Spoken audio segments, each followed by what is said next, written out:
Star Network is here. Hold no punches! I'm real revolutionary right now. Support this man, Black Media. He makes sure that our stories are told. Thank you for being the voice of Black America, Roland. Stay black. I love y'all. All momentum we have now, we have to keep this going. The video looks phenomenal. See, this difference between Black Star Network and Black-owned media and something like CNN. You can't be Black-owned media and be scared. It's time to be smart. Bring your eyeballs home. You dig?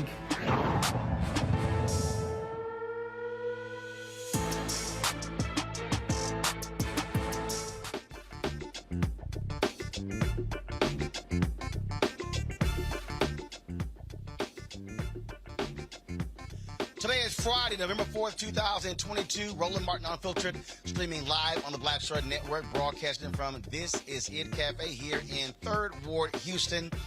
We are here with the Communication Workers of America, also talking with folks to get out the vote. This is the last day to vote early in Texas. We'll be talking to a number of local and county officials talking about this election. It is just, folks, 4 days away. Huge implications for African Americans. We'll be breaking this thing down. Some 36 million people have already voted early all across the country, and so we'll be talking about that.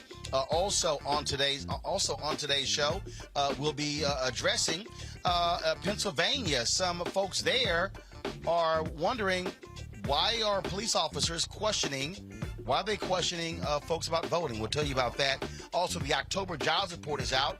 More jobs are being added. Why do people keep saying the economy is so awful, yet we continue to see jobs being added in the country? Plus, MSNBC terminates Tiffany Cross, or they don't sign her to a new contract. Her show is over.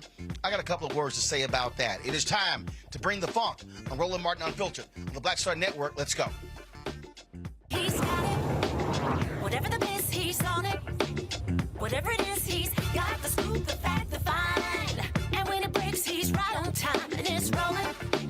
Best believe he's knowing. Putting it down from sports to news to politics. With entertainment just for kicks, he's rolling. It's on go, roll, y'all. It's Roland Martin, rolling with Roland now. He's funky, he's fresh, he's real, the best, you know he's Roland Martin now.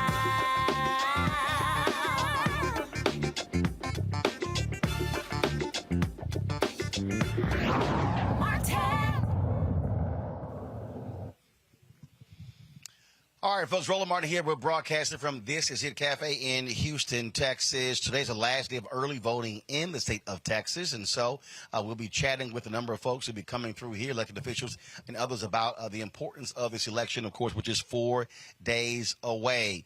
One of the big issues that are being discussed, of course, is the economy, inflation. Also, the economic report. New report comes out, 261,000 jobs added last month in the United States. Unemployment rate is at 3.7%. But what do the numbers show for African Americans? Joining us right now is Dr. Patrick Mason, professor of economics at the University of Massachusetts at Amherst. He joins us now. Glad to have you here. So, Doc, when we look at these numbers here, folks talk about moving towards a recession or how bad the economy is, yet the jobs report numbers don't reflect that. And so, explain sort of this, good news, bad news when it comes to our economy. Well, the good news is that, a large number of jobs were created, but we could probably use even a higher number of jobs when it comes to African Americans and getting our unemployment numbers down. So some people have concentrated a lot on inflation, and for them, that's their measure of how the economy is doing. But I always thought that the amount of joblessness is a better measure of how the economy is doing. I mean, if you have a job and prices are high, you can still afford something. If you don't have a job and prices are low, you can't afford anything. That's actually absolutely a good point. Now, what do the numbers show when it comes to black men and black women? Were they participating or dropping out of the labor force in the last month? Yeah, the unemployment rate for black men went down, but it went down for the wrong reason. You only counted as unemployed if two things are true. Number one, you do not have a job and you're willing and able to work is the second thing. So if you don't have a job, but let's say you were looking for a job for the last, for 6 months, and then 30 days ago you stopped looking, you're no longer counted as unemployed. You're counted as not in the labor force. So the black male unemployment rate went down because a large number of black men moved out of the labor force. If you go out of the labor force, then the unemployment numbers will go down. For black women, there was some increase in unemployment because more moved into the labor force. There were more women looking for employment, but they weren't able to find jobs. I think a better number to look at if you really want to gauge joblessness is the employment to population ratio. That's the total number of people who have a job, who are working either full-time or part-time, divided by, the population that's available for work. It's basically a measure of the probability of having a job. And that number for black men tipped down slightly, for black women it remained constant. So that means that even though jobs were created, it wasn't enough jobs to deal with the problem of joblessness among African Americans. Now, again, all the conversation and people are talking about this issue of inflation. And one of the things that I frankly think that the White House is not doing enough is laying out that the significant part of this is because of corporate greed. They are constantly raising the prices, even though their costs are being covered, and they're reporting record profits. That's why we're at this point. A big reason why we're having inflation. They just continue to raise prices, and they're just making money hand over fist, and there's nothing any politician can do about that. Well, there's something that could be done. You could tax away some of those excess profits, but I guess what can be done and what will be done maybe are two different things. But in terms of dealing with inflation, that's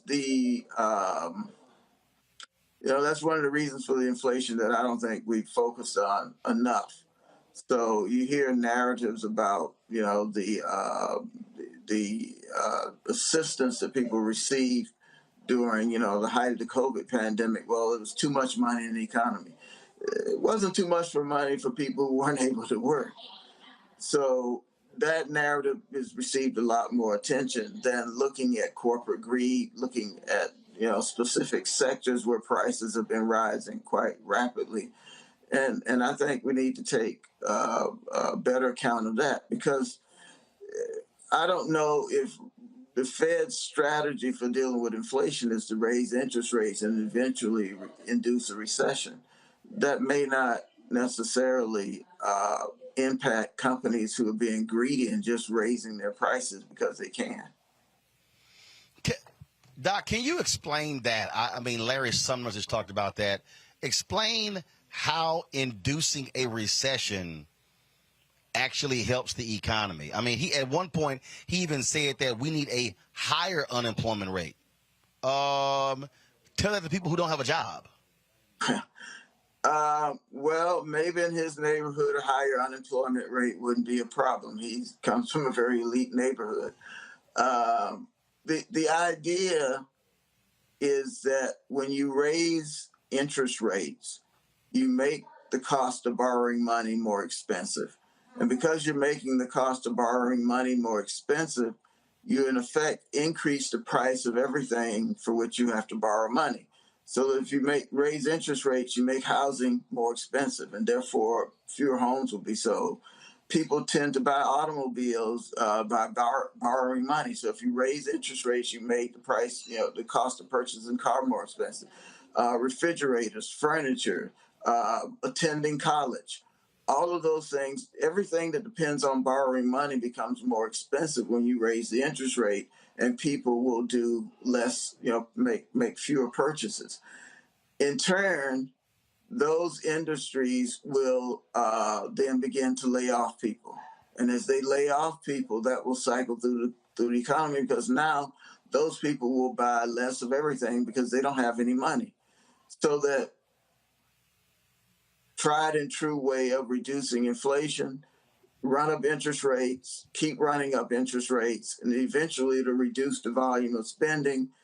But that's just another way of saying people will be laid off, and you'll have unemployment. We'll have a recession, and that will bring down inflation. Gotcha. Well, again, I just don't think it makes any sense whatsoever to folks to be encouraging a recession to deal with inflation. But that's I guess they're supposed to be so smart. Dr. Patrick Mason, you want to make a point? Go ahead. Yeah, when it comes to inflation or bringing in high interest rates, whether or not it's a good or bad idea, in part depends on who you are. I mean, so think about it from the perspective of lenders, creditors out there. So somebody might have an interest rate before, a mortgage on the interest rate on their mortgage from before COVID at, let's say, 3% or 4%.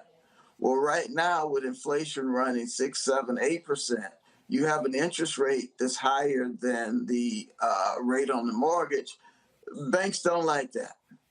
In effect, they're paying the borrower interest to borrow money, so that they want higher interest rates and lower inflation because it makes them better off.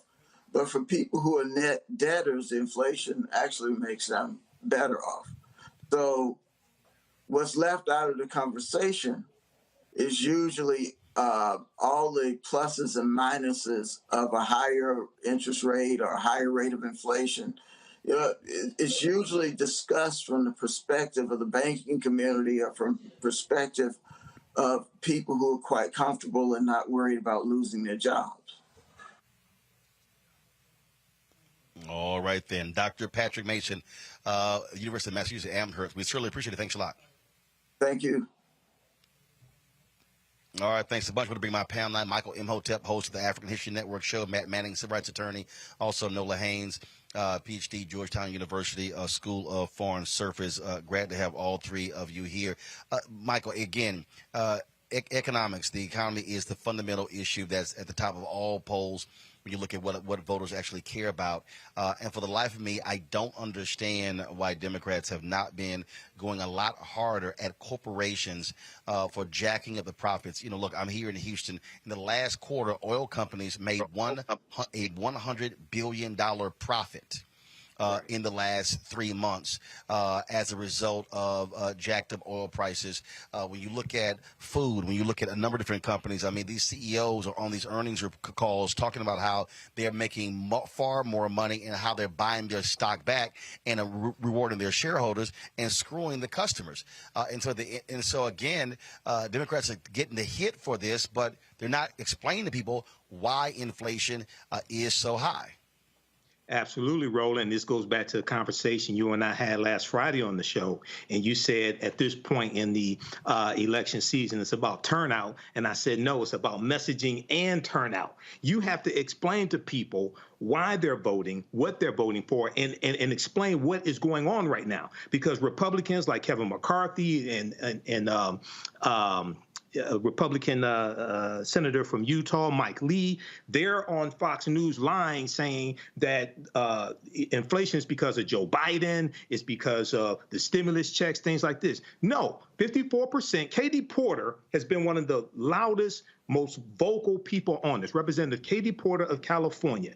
54% of inflationary costs is because of corporate greed. And Republicans are not talking about that for the most part at all. One. Two, they have no policies to actually address inflation. When it came time to vote for the Inflation Reduction Act, every Republican in the House and the Senate voted against the bill, voted against helping people save money on prescription drugs, on energy costs, things like this. And I want people to really go way back in time to 2017 and 2018. I know it seems like 100 years ago. This was the last time Republicans controlled the House and the Senate, the first 2 years of the Trump administration. There were 3 government shutdowns in 2 years with these idiots running the government because Republicans are not good for the economy. Lastly, Roland, I'll leave it with this. I talk about this document. I want people to read this. This is the Biden-Harris administration advances equity and opportunity for Black Americans and communities across the country. It was updated in June of 2019, June 2022, it was updated. This walks you through step by step, policy by policy, how the policies of the Biden-Harris administration have been beneficial for the African-American community and help the economy as well. Okay, and so this is the most crucial midterm election probably in the last 100 years. Got it. Let me go to Matt here.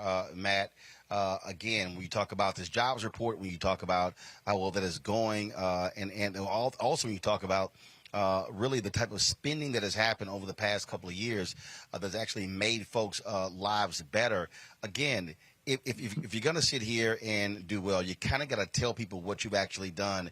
And I think what President Biden has done, unfortunately, done the exact same thing President Obama did, just assume people are going to actually know what they did. No, you must toot your own horn, use that bully pulpit to explain to people how you made their lives better, how you've also been very pro-union, and also people are taking advantage of that, how you are going after trying to increase wages as well. You kind of got to tell your story, or otherwise someone else would define you in their own way. I think you're exactly right, Roland. And in addition to telling your own story, to borrow Michael's term, it's about messaging, and not only your positive messaging about what you've done, but also counteracting the disinformation. As we know right now, the Republicans are beating the drum of crime and inflation, crime and inflation, crime and inflation. And I think it's important for Democrats and for the Biden-Harris administration, to Michael's point, to walk people through all of the wins and all the ways that they've made people's lives better, and all of the disinformation that they're confronting, because that's the problem. Conversations right now are being co-opted. They're being co-opted by the loudest voices, which happen to be Republican voices trying to scare people. A lot of what they're saying, if not all of it, is dishonest and is untrue.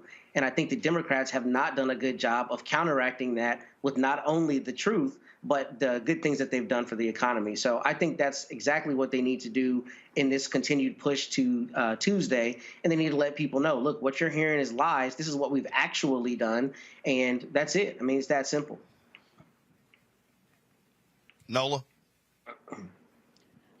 So I agree with the bulk of what everyone's saying. And first, I have to say that these are, my views and opinions, and I'm not speaking on behalf of the United States government, particularly the State Department. With that said, I do believe that when we talk about it being a messaging problem, part of the messaging problem is people are going to the store and they're seeing, that their basic needs are in fact higher. So it's easy for the moral-less party to say it's the Biden-Harris administration's fault. And people are not really wanting to hear the reasons why that is a lie. And so, because the Biden-Harris administration and largely a lot of Democrat administrations are policy heavy, and it's about the policy, to refute the lies, to refute the bombast. At the end of the day, people don't want to hear the policy. It's easier for someone to wrap their head around, well, you know what? The chicken was, $3.97 a pound, a few months ago, and now it's literally like $9.97 a pound, and it must be the government's fault. And so the last thing I'll say about that, Roland, to your point about these large companies, I think a lot of our antitrust laws need to be revisited, because I completely agree with you. If there's an opportunity to increase to increase your bottom line, you're going to do it at anyone's expense. No one gets to be a billionaire many times over by being a nice person. So I think that a lot of this goes to the way in which our country, for economic reasons, will favor the big corporations who, provide 70% of, the revenue into the larger economy. So that's the problem. The 30-70 split, that's the problem. It's been the problem, and that's where the fix needs to lie. All right, hold tight 1 second, folks. Got to go to break. We come back. We're going to talk with some folks here in Houston. Last day of early voting here. Critical elections taking place on Tuesday. And so we'll talk with county and state leaders here in Houston. You're watching Roland Martin Unfiltered on the Black Star Network. Download the Black Star Network app, available on all platforms: Apple phone, Android phone, Apple TV, Android TV, Roku, Amazon Fire TV, Xbox One, Samsung Smart TV. You can also, of course, support our Bring the Funk fan club. Checking money orders, go to P.O. Box 57196, Washington, D.C. 20037-0196. Cash App, $RM Unfiltered. PayPal is R Martin Unfiltered. Venmo is RM Unfiltered. Zelle, Roland at RolandSMartin.com. Roland at RolandMartinUnfiltered.com. We'll be right back.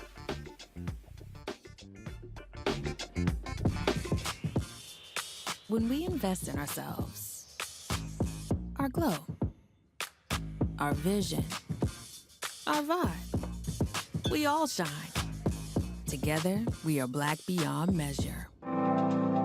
It's time to know your rights.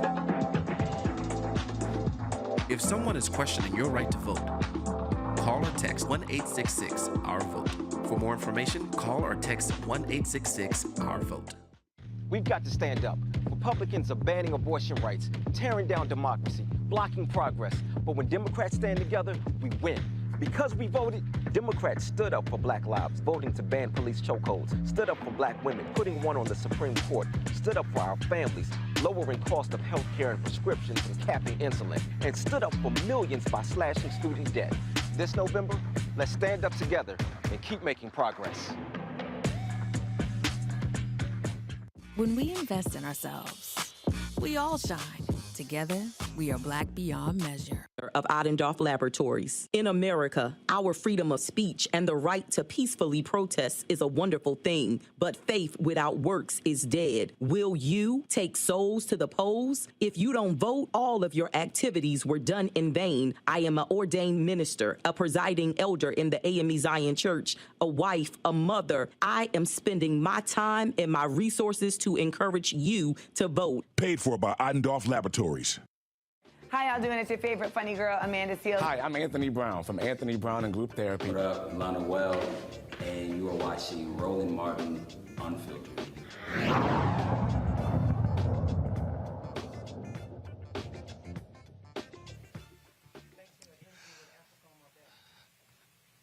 All right, folks, welcome back. We're at This Is It Cafe here in Houston. Today's the last day of early voting in Texas. I'm certainly glad to be here. Last night we were in Arlington, Texas, there with the folks in Tarrant County, Deborah Peoples and others. She is running for Tarrant County judge, trying to make history there. And joining us right now, somebody who made history in the last election, Lena Hidalgo. She's the judge here in Harris County, which folks need to understand is as big as a whole bunch of other states in this country. But how you doing? I'm great. I'm in the thick of it with the election. Indeed. And so it has been certainly a wild 4 years, if you will, but also dealing with a Republican governor in this state who's trying to do everything they can to stop the progression of progressives here in this county. Absolutely. Look, Harris County, you said it. It's larger than a lot of states. We're about the size of Louisiana in population. Square miles the size of Rhode Island. So we'd be the 25th largest state. Now, the state for 30 years has been controlled by Republicans as the Republicans have gone farther and farther to the right. Harris County, as well, as you well know, had been controlled by Republicans for a generation. I ran for office in 2018, one of the women that thought if Donald Trump can win, so can I. And I didn't even have a primary opponent. That's how much people didn't think that Harris County leadership could change. Well, we won. And in the past few years, it's not just been dealing with floods and fires and the pandemic and the winter freeze, but also giving a voice to folks who didn't have a voice under this far-right leadership. So we're giving a voice to people who care about voting rights. We're giving a voice to people as we reduce homelessness, as we invest in early childhood education, as we invest in small businesses and environmental protection, you name it. And what the Republicans are trying to do is stop that progress on some level, I think, because they're scared. They're scared to leave that power behind, and they're scared to see responsive, transparent government that's really bringing our communities in, where in the past we didn't have representation. And that reflects potentially the future of this state. So it's a very tough election we're facing, but we're fighting for the people and for the continued changes. Oh, but well, you also hear them talk about how they believe in local control. But you have them literally sending election monitors into Harris County.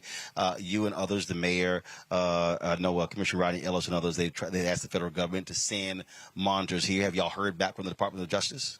Yeah, so that one, the 2020 election happened in September 23rd, 2021. Former President Donald Trump, he put out a statement, and he. You don't have to call him former president on my show. I don't. Trust me. I don't even use that. I just call him the orange dude. I don't even trust me. You wouldn't. Look, when I first met him in the White House when he met with television anchors, I stood there and I was like, damn. I was trying to figure out what I was going to call him, and it was. Did you say Mr. President? You said Mr. Trump? No. When he walked up, put his hand out, I went, hi. That's all he got. I didn't give anything else. I don't know that much more was deserved. But go. Anyway, he called in 2021 for an audit of Harris County's 2020 elections.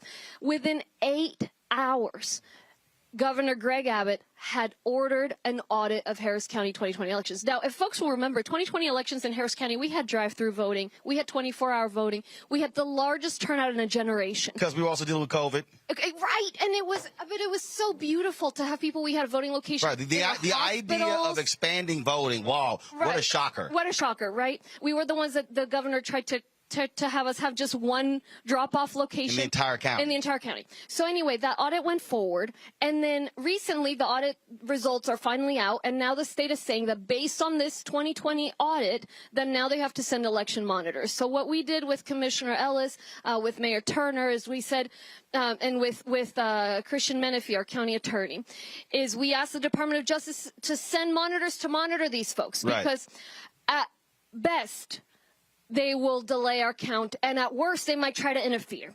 And we've actually sent questions to the state to say, hey, what's this about? And they answered one of the questions, the other one they said, well, take it up with the Attorney General. So we did hear back. I'm sorry, you mean the indicted Attorney General? Correct. Gotcha, okay. Correct. Gotcha. So the Department of Justice did respond. They're on standby, and I hope it doesn't get to that. But I think the other side thinks they're going to intimidate us. I think they think that they can pander at will. I'll tell you, I'm running against an opponent who is a Harvard graduate. It took her until October 17th of 2022, almost 2 years, to finally admit that Donald Trump lost the 2020 elections. And you have to first of all, remember, I make no assumption that anybody went to Harvard is smart. Well, I'm a Harvard dropout, so we're good. There you go. See, there you go. But look, the Harris County Commissioner's Court, and this is the case in many counties around the country. There was news about this in New Mexico, in a county in New Mexico recently. The county government is in charge of certifying the results of the election in the county, like what happened, what led to January 6th. Yep. In Harris County, we've always done that as a routine process. I don't even remember it having happened in 19 and 20. It happened, but it was so routine. We just went, we voted, and we moved on. Right. In 2021, it wasn't even 2020, one of my Republican colleagues refused to certify the votes in Harris County. My opponent hasn't said she's going to do that yet. And so Republicans are trying to out far-right one another, out Trump one another, and we're not just saying we're going to make things better. We are making them better. Crime is down. Homelessness is down. Economic job growth is up. These major investments on issues that really matter. I tell the community, some folks say you see Lena Hidalgo's policies come through the door before you see her, because I'm not out there giving out turkeys. I'm out there making a difference, and that's what scares them. And so what we need to do right now, we were a little afraid the turnout was looking like a little below 2018 turnout. It's catching up. And look, we talk about this. It's serious issues, democracy in my mind, at the heart of all of it. And people need to vote. People need to vote. Obviously, I'm on the ballot. I want them to vote a certain way. But frankly, I just want people to participate. And so for everyone who's listening, if you're in Harris County, participate. We have early voting until today at 7 p.m. and then Tuesday's election day. Right. Everywhere in the nation it is election day, and we need people to come out and make their voices heard, because democracy literally depends on it. We cannot allow this type of extremism and pandering to win. I spent a lot of time on my show trying to walk my viewers and listeners through, because we also podcast the show. I've got commentaries on iHeartRadio's Black Information Network. And I spent a lot of time saying, folks, you cannot ignore the down ballot races. There's so much attention, obviously, on president, on U.S. Senate, on House members and governors. But people are far more impacted by what happens on the county level and the city level as well. And we're talking about billions of dollars. We're talking about roads. We're talking about, public safety. We're talking about transportation, all of those different things. And what I'm also trying to explain to them, the point that you made about the elections, these MAGA folks want control of the election apparatus. Steve Bannon has said all votes should not count. They've been clear, but they want to shrink the number of people, because they say if they shrink it, they got a better chance at trying to win or steal elections, as opposed to expanding it. And they've been on record: if we expand the electorate, we lose. Yeah. And that's trying to get that through the everyday person, and to understand that this is that serious. Because what we saw on January 6th was the precursor. This is, to me, the second quarter. 2024 for them is the fourth quarter. That's right. And I think part of it is one silver lining of the pandemic is that we recognize the importance of local government. Is who was in charge of your public health response? Was it someone that was comfortable pandering to the anti-vaccine conspiracy theories? And mask haters. And the mask haters? Or was it someone that understood we need to do what's best for everyone? Who was in charge of the elections apparatus, to your point? Criminal justice. I mean, look, crime has gone up all around the nation based on COVID. And it would be very easy to just say, let's repeat the tough on crime, lock everyone up policies of the 80s and 90s. But we can't do that. We know where that sends us. You hear that, Ed Young? You can't do that. No, and that's part of, you can actually tackle this. And we're reducing violent crime by doing things differently in a way that works, that doesn't lead us to incarcerate more people than China. And of course, the people that are incarcerated are mostly black and brown people, as we know. So we don't need to forget George Floyd in order to tackle the crime wave. And all of that is determined at the local level. Look, the My Pillow guy, he came after me, and there's one thing he said that I agree with him on. He had a $100,000 a table fundraiser against me. And he said, as goes Harris County, so goes Texas. As goes Texas, so goes the nation. That's why he came here to Harris County to do that. He's not from here. But we are seeing over $10 million being poured into this local race against me. And I want folks to know something else. Your local elected officials, figure out the way the financial contributions work. In Harris County and in most counties and cities around the nation, the local elected officials are allowed to take contributions from people who do business with the county or with the city. It's allowed. It happens here. 80% of contributions are from contractors that the government then turns around and hands them a contract. I felt that was icky. I'm not one that has gone around and kissed the ring. I'm my own person and I represent the community. And so I said, I'm not going to participate in that. I'm not taking any contributions from people who do business with the county because it just doesn't feel right. It might be allowed, but it doesn't feel right. I heard of a mayor in a city in Texas, in Edinburgh. He said he's going to take my same pledge. I'm hoping as people pay more attention to these races that we can also clean up the way that works, because I think ultimately it'll lead to better governance. But look, we're hoping for the future. Right now, it's about this election. It's about democracy, about policies that work. It's about truth. Roland, it's about truth. You know, it's too easy for people to go and exaggerate and make things up. And it just is not right. And it's incumbent on leaders to not allow that to happen. But leaders are going to go where the votes are at. And that's why the votes need to be with the truth, with tolerance, with participation. We cannot take this election for granted. Well, I just finished reading the New York Times piece that was this week where they were talking about Fort Bend County. And folks there are not happy that it's becoming a Brown County. And the thing about that article that jumped out, they said, we wish we could build a wall between Harris County and Fort Bend County. Literally, they said that in the article. But what the article also said, that I keep telling people, the article said that white voters are the minority in Texas. Latinos, African Americans, and Asians are the majority. Yet white voters make up 60% of all votes cast. And so what has to happen, African Americans, Latinos, and Asians must be voting and maximizing their numbers. They must be voting at 70, 75, 80% to offset that, because what I keep telling people, it doesn't matter if you have numerically the numbers as the majority. If you're not voting as a majority, it's irrelevant. That's where the power comes from. That's right. Absolutely right. Absolutely right. And they're counting on us not participating. The draft bills on the voter suppression law in Texas, one of them was starting voting much later on Sundays to stop souls to the polls. Now, you know, the voting in Texas starts at 11 on Sundays, but you can't bring more than 6 people to the voting location without signing an attestation that might lead to criminal prosecution. And so it's harder, okay? But it was never going to be easy to change a state as large as this one. And yes, we need to make sure that we all participate. All right, Judge Hidalgo, we certainly appreciate it. Thanks a bunch. Keep swinging. I'm registered in Dallas County. I'm still there, but my house is there. Oh, come on, no, but your home is here. No, I'm from here, but you know, but I still own the house there, and it's paid off. And mom and daddy live in it, so you know. But it's all good. But I have enough relatives in Houston. Trust me, 400 or 500 here. So we got lots of votes in my family here in Harris County. Good. Well, thank you for having me on. I appreciate it. Vote, vote, vote. All right, thanks so much. Good luck. Thank you. I appreciate it. All right. Folks, I'm going to take a quick break. We come back. We're going to talk with Ron Reynolds. He, of course, leads the Black Caucus here in Texas. He's also an alpha man. He's a good man as well. We'll also talk with Communication Workers of America and others here from This Is It Cafe. Folks, if y'all are watching you from H-Town, come on by. Y'all can come check the show out, take a selfie. It'll be good to see you. We'll be back right here on Roland Martin Unfiltered on the Black Star Network. When we invest in ourselves, we all shine. Together, we are black beyond measure.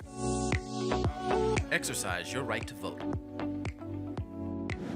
If the lines are long or you're getting turned away, call or text 1-866-OUR-VOTE. For more information, call or text 1-866-OUR-VOTE. We've got to stand up. Republicans are banning abortion rights, tearing down democracy, blocking progress. But when Democrats stand together, we win. Because we voted, Democrats stood up for black lives, voting to ban police chokeholds, stood up for black women, putting one on the Supreme Court, stood up for our families, lowering cost of health care and prescriptions and capping insulin, and stood up for millions by slashing student debt. This November, let's stand up together and keep making progress. When we invest in ourselves, our glow, our vision, our vibe, we all shine.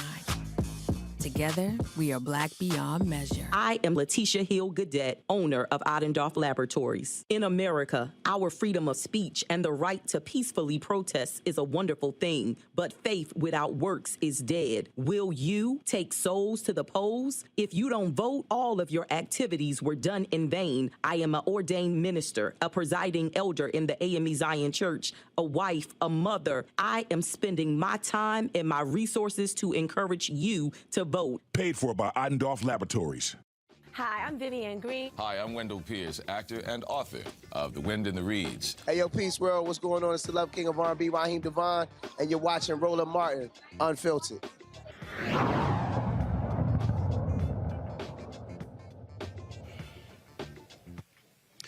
All right, folks, Roland Martin here, back at This Is It Cafe here in Houston, Texas. Glad to be here. Black women are playing a crucial role in this election, turning out in significant numbers. Joining us right now is Holli Holiday. She's the president of Sisters Lead, Sisters Vote, here to talk about the power of black women voting. Holli, glad to have you here. You all have been out there all around the country. What are you seeing? What are you hearing? Are you seeing black women focused and motivated to turn out in this year's election? Absolutely. Not only are black women focused and motivated to turn out in the election, they are getting other people to turn out in this election. In many places, especially across the South, we're seeing record levels of turnout. We're getting reports that black men and women are turning out above their vote percentage, which is excellent. And we want to see more of it. We're not done yet.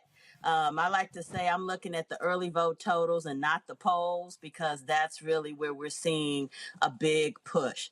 Now, there are some places where we need to do a little bit better, so we need to encourage folks to be getting out to vote and doing all the things. But certainly right now, we're encouraged.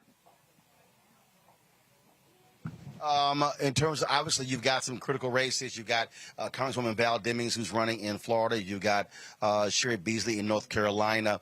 And again, so the opportunity to put an African-American woman in the United States Senate is certainly one of your priorities. Absolutely one of our priorities, but not just in the Senate. Listen, you may not know this, Roland, but we actually have black women running in 44 states across the country. We are seeing black women on the ballot at every level of government, from U.S. Senate to precinct leader. And so the opportunity to better our representation and to get more voices speaking on our values and our issues is almost unlimited. So we have an opportunity to not just be quality voters, which we are, but to be leaders in our community. And obviously, early voting is ending in many places, and so it's going to be a big push on Tuesday. What are y'all doing? Are y'all phone banking? What kind of things are happening between now and Election Day? Yep. Well, we know, for instance, in Georgia, early vote ended today, but in lots of places, we still have early vote opportunities over the weekend. So we are phone banking. We are strolling to the poll. We're taking souls to the polls. We are marching to the polls. In a few places, we're going to be at your homecoming activities. We are canvassing. A couple of mail pieces will be dropping this weekend. We are phone banking. We are text banking. We are shouting from the streets. We are standing on street corners. We've bought billboards. We've got digital ads. We've got all the things going because we want to make sure in one of the most consequential elections of our lifetime that no stone is left unturned. All right, then. Holli Holiday, president of Sisters Lead, Sisters Vote. We surely appreciate you joining us. Absolutely. Thank you. All right, thank you very much. Folks joining us right now, he's Representative Ron Reynolds. He leads the Texas Legislative Black Caucus. Ron, how you doing? Hey, Fred, it's good to be back on your show. The last time I was on your show, we had fled from here in Houston to go to D.C. As refugees for the quorum break. So it's good to be back here with you on the set, Fred. Of course, dealing with a wild bunch there in Austin. You heard me just talk with County Judge Hidalgo, and the reality is they are still angry that they've been losing. They changed the law in this state, getting rid of straight ticket voting under this guise of, oh, no, we want everyone to think about every single one of those races, knowing full well for the longest they benefited from straight ticket voting.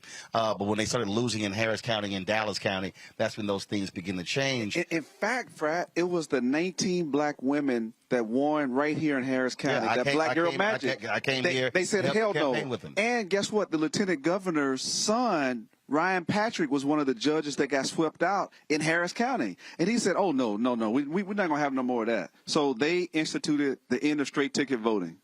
And that's so one of the things that, again, as I walk our audience through to understand the depths at which they are going in order to try to control these elections. It is not just Washington, D.C. It's not just on the state level. It is absolutely all the way down to the local level. That's what the strategy is.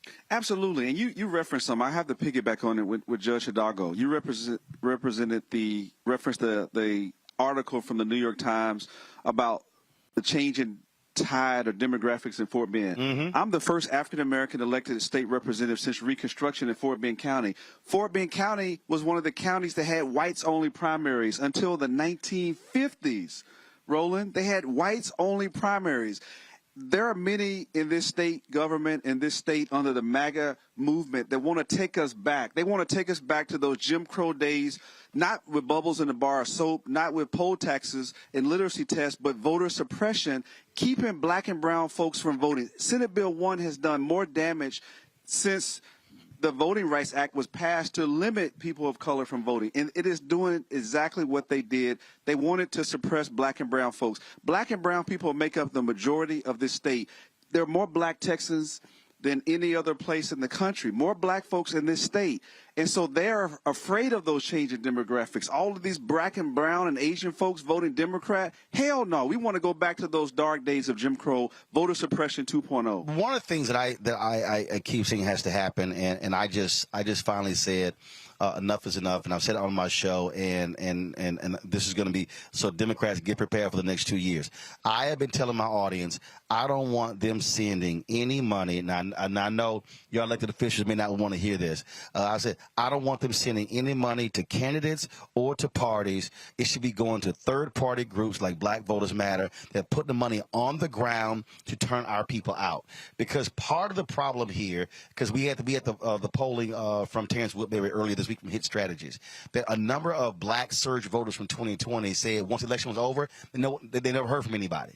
And I said, we must have a 365-day strategy where we are keeping our people apprised of policies that are going on, touching them, informing them, and not trying to restart something when the election comes around.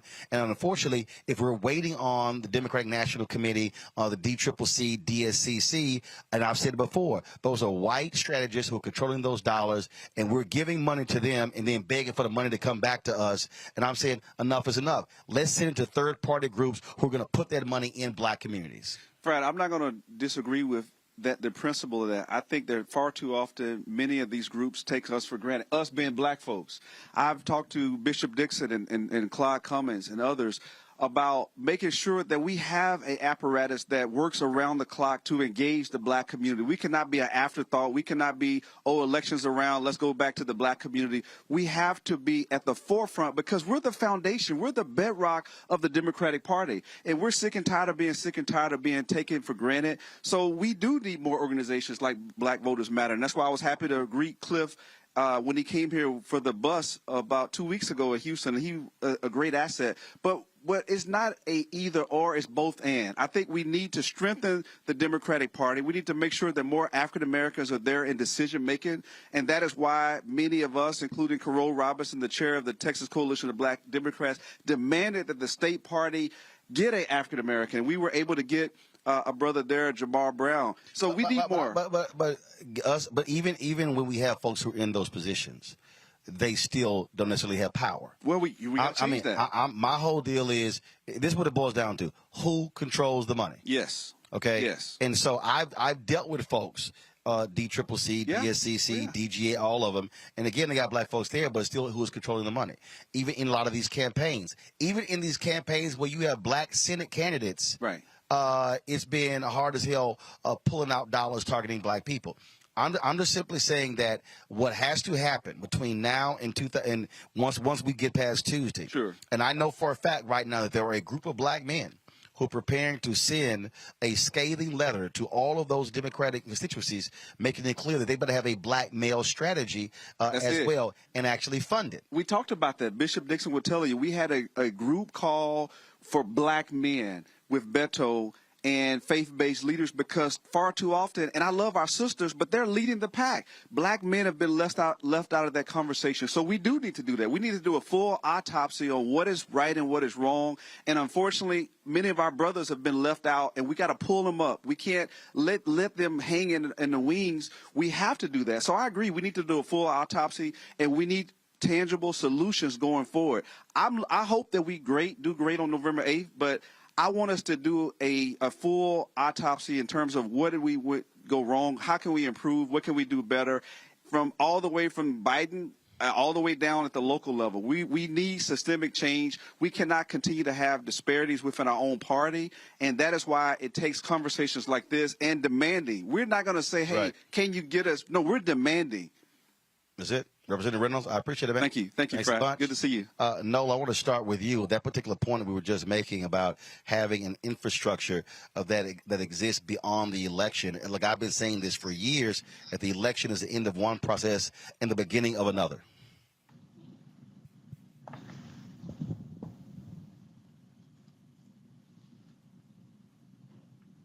Nola, you're on mute. My bad, y'all. My bad. Nola, hit the doggone button. You're on mute. Lord have mercy. Go ahead. All right, you New Orleans folks need to learn how to use.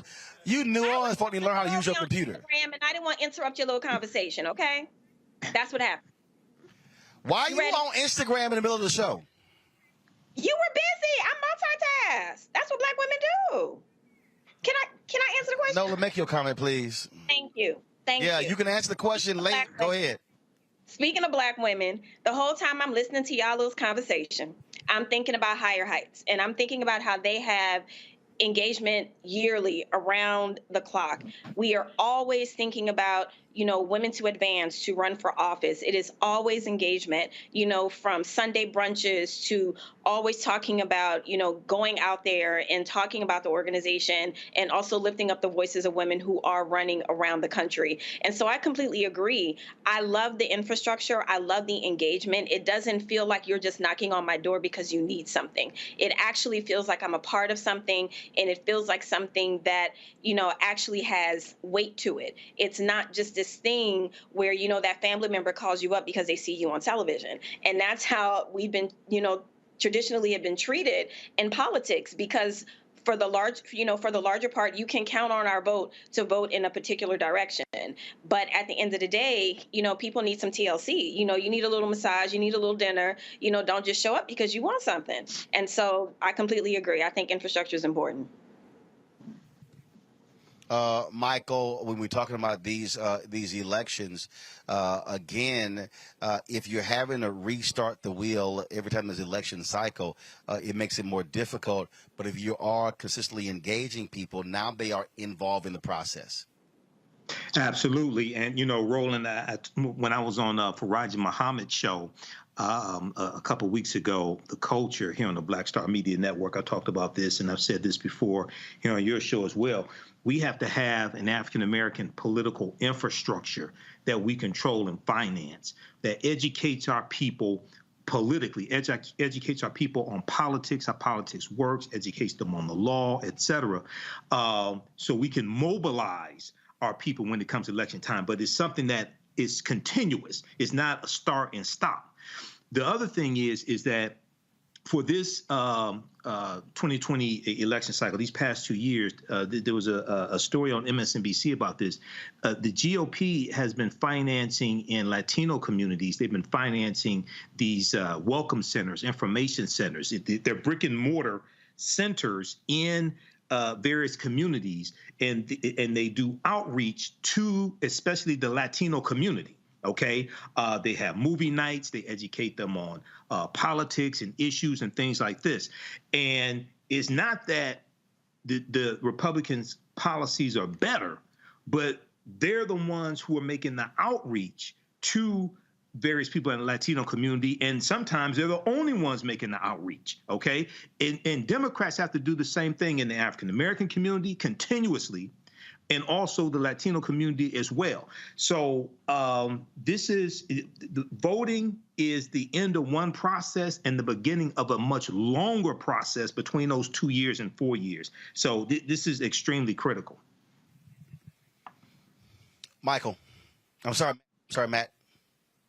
The only thing I would add is that I wonder how you not only continue to build that infrastructure, but how you become more effective at communicating to people what the end result of these policies are and why it's so important to vote for particular candidates and particular ideas.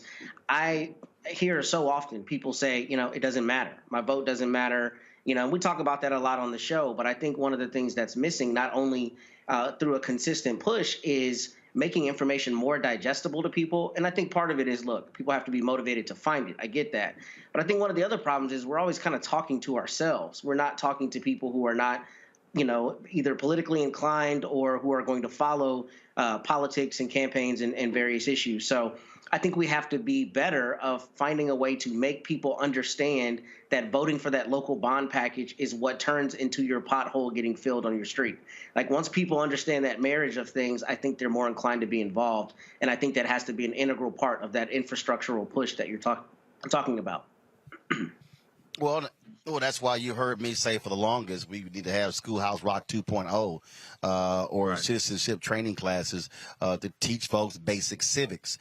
Folks, here, This is It Cafe. Joining me now is Harris County Commissioner, former state senator Rodney Ellis. I know y'all don't recognize him because every time he's on the show, he's wearing his biking outfit with a helmet and everything. So you decided to get dressed up. He was on a Zoom with the vice president. So I guess you couldn't wear your biking outfit. I didn't wear my biking outfit because I was with the vice president. But you notice I don't have my coat on, Roland, because I ride my bike and I eat healthy because as an old black man, I want to get older. Well, I understand.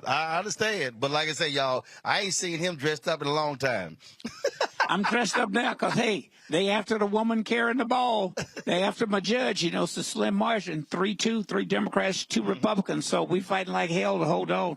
Tell all your listeners, send some money to Lena Hidalgo's campaign. Did you hear that? I'm not even asking for any money to my campaign. Send that money to her campaign. The point you're making there, explain to folk again who, again, so much attention is always on D.C. and then on state capitals, the difference between having a 3-2 Democratic majority on the Harris County Commissioners Court as opposed to what has been the case for a long time in this county. Republicans were running it. It's a 5-person governing board. These are the largest precincts. 4 of us represent precincts. The judge is the chair. She's countywide. Total budget? About $400 million. That each commissioner No, I'm talking about the total budget of the county. Total budget's about $2.5 billion. There you go. If you count everything we control, it's about $5 billion. You count the hospital district, everything that we control, the 5 of us control, it's about $5 billion. And again, the reason I wanted folks to understand that, because I'm always trying to say, if you ain't having a money conversation, you're not having an American conversation. It is about the money. 90% of what happens in any public office comes to the money. The rest of it's important, but a lot of that is poetry. Now, policies are important on how you implement the money. But look, this is a big county. This county, Harris County, only 2 counties larger. That's Cook County, Chicago, and Los Angeles County. So this county is larger than 25 states in America. So think about it this way. More people live in Harris County than all my friends in Louisiana. More people live in Harris County than all our friends in New Mexico. More people in this county than in the entire state of Arkansas. More people in this county than the entire state of Oklahoma. So that's big, and it's massive. And it had been run, the largest county in this state had been run for Republicans for a very long time. When Democrats ran it, they were pretty much Dixiecrats. It was so long ago. So when I came on this board, I was the only Democrat, only person of color 6 years ago. 2 years later, because they had some great candidates running, no doubt about it, and also because Beto O'Rourke was running for the United States Senate and raised about $80 million. Spent a good portion of that in Harris County because in a lot of ways, as this county goes, the state goes. So that's extremely important. Thank God Beto is running again. He's doing well in the polls. He's still working, as though you wouldn't think he's a couple of points behind. The only poll that matters is on Election Day. See, this is one of the things that I also explain to folks, because I've had people say, okay, Beto lost for the United States Senate, ran for president, didn't do well. Why is he running for governor? He's going to lose again. What folks don't understand is you don't rebuild something overnight. You don't rebuild infrastructure. There were a lot of people who thought after the 2008 Democratic primary that was hotly contested between Senator Obama and Senator Hillary Clinton that you're going to see some advances here. Frankly, it didn't happen. And in many ways, what he has been able to do with those runs is somewhat similar to what Stacey Abrams and the New Georgia Voter Project did there. That is, really begin to connect the dots and all of a sudden begin to make advancements, because there were a number of people on the local level. Yes, he didn't win for U.S. Senate, but there were people who were down ballot who did win because of that turnout. We in Texas owe Beto O'Rourke a tremendous debt of gratitude for what he did. But let me tell you, first of all, Beto and Stacey are running to win now. Right. Look, I've been putting my name on the back for 39 years. Hell, nobody goes through this just to help others. Right. I mean, but look back. But the point is, they're running to win. Oh, he put us in. But the point I need people to understand is that, one, you have to run folk, because when you run folk, because a lot of times Democrats just stop running people. Yeah. You have to run people because part of running is also mobilizing and organizing. You can't be a national party if you don't have somebody at the top of the ballot. Now, maybe you can skip a few. You got me? But let me tell you, look, by the way, Stacey Abrams put Warnock in the United States Senate. If she had decided to run for the United States Senate last go-around, instead of running for governor, she probably would have won that seat. So, Beto, you look back this way. You were in college then, I think, when Ann Richards ran. Mm-hmm. Who really thought Ann Richards was going to win? If it was clear that Obama was going to run, hell, everybody would have been running. I mean, who really thought that an African-American would be president? Well, you got to understand, my parents were on the campaign when Kathy Whitmire became the first female mayor of Houston. Yeah. So yeah. I remember that. Oh, yeah. And so when you're groundbreaking, when you are a first, most people don't see it coming. But let me tell you, Beto has a Robert Kennedy persona about him. He's a unique human being. So is Stacey Abrams. Most people could not galvanize that kind of support. And he's got a shot. Let me tell you, the way he's working, back in Houston today, going to Austin, coming back tomorrow. I mean, he's going to work until the very end, as was the case with Ann Richards. So you heard me talk about what needs to happen for African Americans, and I fundamentally believe this, that there has to be, the day the election is over, there's no stopping, because you have to maintain the mobilization in the organization. Because again, the polling data that was revealed in the survey from the Black Census Project is that many of those voters said, "I didn't hear from anybody. The call stopped, the texting stopped, and they weren't aware of a lot of things that actually got passed." But then were informed, were like, "Oh, we agree with all of that," and so. That, to me, I think has to happen, because we're in this thing every day. We live and breathe it. But it's a bunch of folk who don't. And if we're not creating an apparatus that's teaching, that's constantly putting information out, then we're going to have a bunch of people walking around who are saying, y'all Democrats ain't done nothing. You didn't accomplish nothing. You did nothing for black people. I'm wasting my vote. Well, Roland, I want to make this point. It's important for us as African Americans to start financing some of these campaigns. Yeah. You got me? I've been doing this since being a kid. Since I was in high school, I've been working in campaigns. Had my name on the ballot since 1983. And let me tell you, it's difficult to both govern and keep coming up with the resources. I do a lot, more than most, out of my office to make sure I educate people on what's going on. And I try to use technology. You've done that with your career. You try to use technology as best you can. But look, some of the burden is on us. I got a lot of people right now who are upset because they don't see us as much as they'd like to see us. People tell me, you told me my family are pretty nice people. I'd like to get to know them. You got me? It's tough to go do that. Right. Some of that responsibility is on us. Yeah. And young people can use social media. Instead of TikToking about your latest song, won't you TikTok about some of these issues that matter? So don't just put it all on people who are in elective office. We will never have the money. Right. In Lena's race, can you imagine? I put the figure at least $12 million on independent money. Her opponent has raised more money than all but one person running for governor in the last 90 days. Governor of a state with 30 million people. The county has 4.8 million people in it. So we will never have the resources to have on the other side. And with Citizens United, the unprecedented amount of money you can put in. So we do with shoe leather, but we also rely on word of mouth. We rely on the media. In a lot of ways, a lot of folks in the black media don't crusade, my friend, the way you do. Sometimes you buy an ad, and they'll kind of, you can hear crickets on some of these issues that matter. I see it all the time. Well, I think part of that is because in King's book, Where Do We Go From Here, Chaos or Community, he actually said there were 4 institutions that are prime position to liberate black people.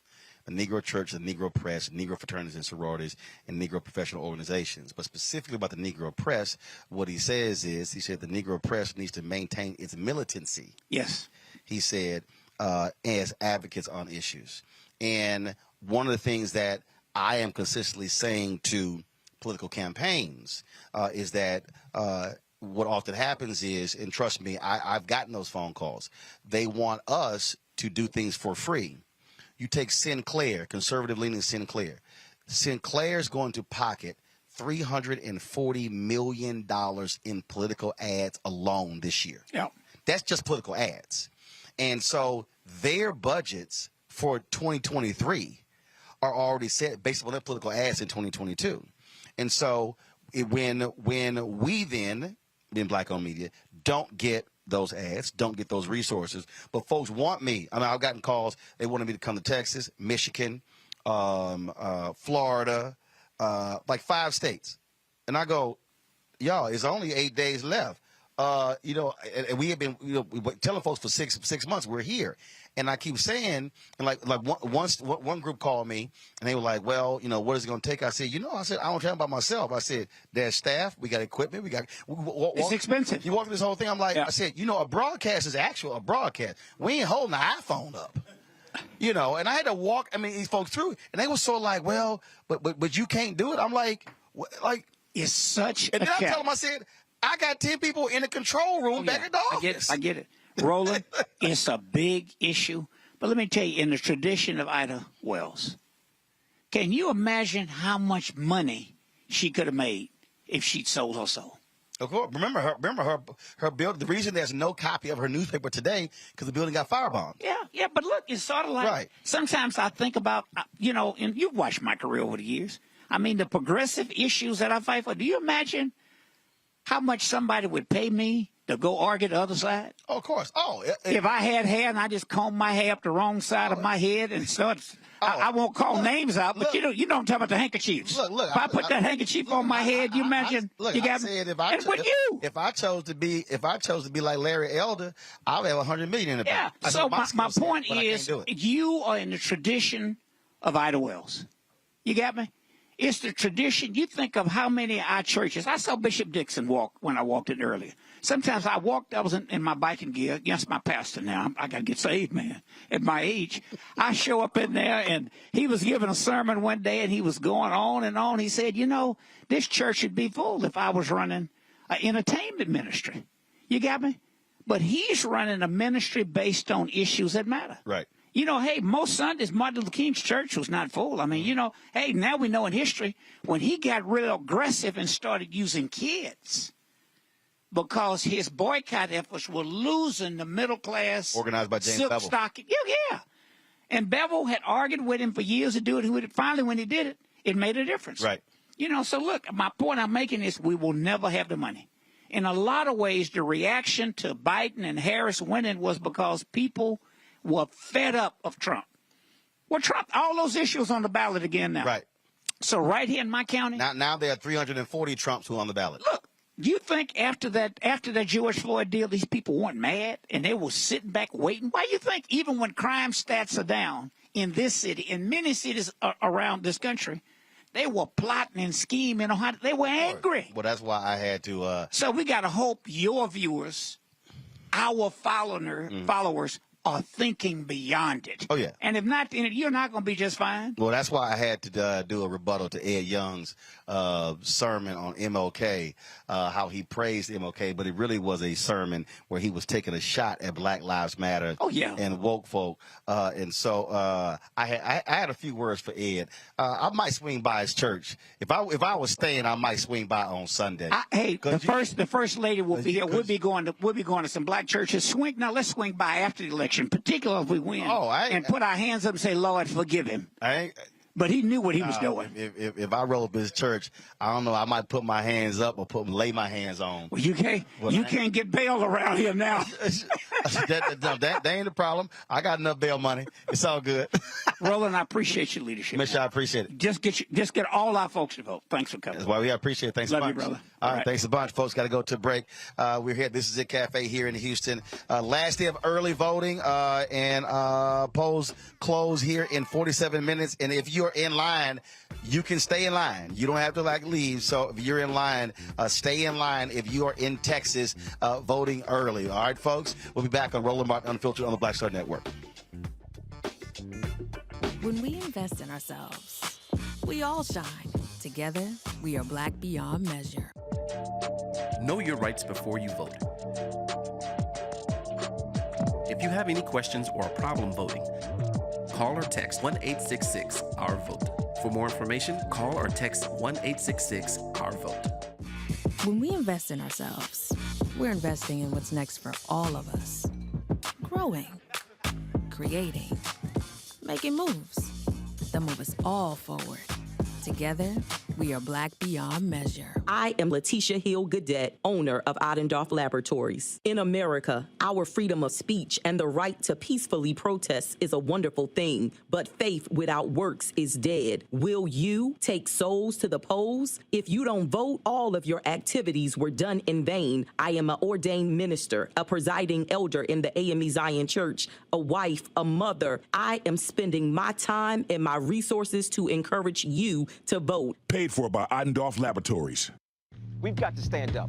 Republicans are banning abortion rights, tearing down democracy, blocking progress. But when Democrats stand together, we win.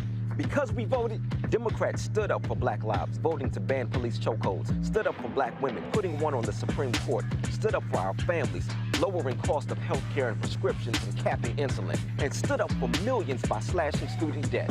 This November, let's stand up together and keep making progress. Hello, everyone. It's Kiara Sheard. Hey, I'm Taj. I'm Coco. And I'm Lily. And we're SWV. What's up, y'all? It's Ryan Destiny, and you're watching Roland Martin Unfiltered.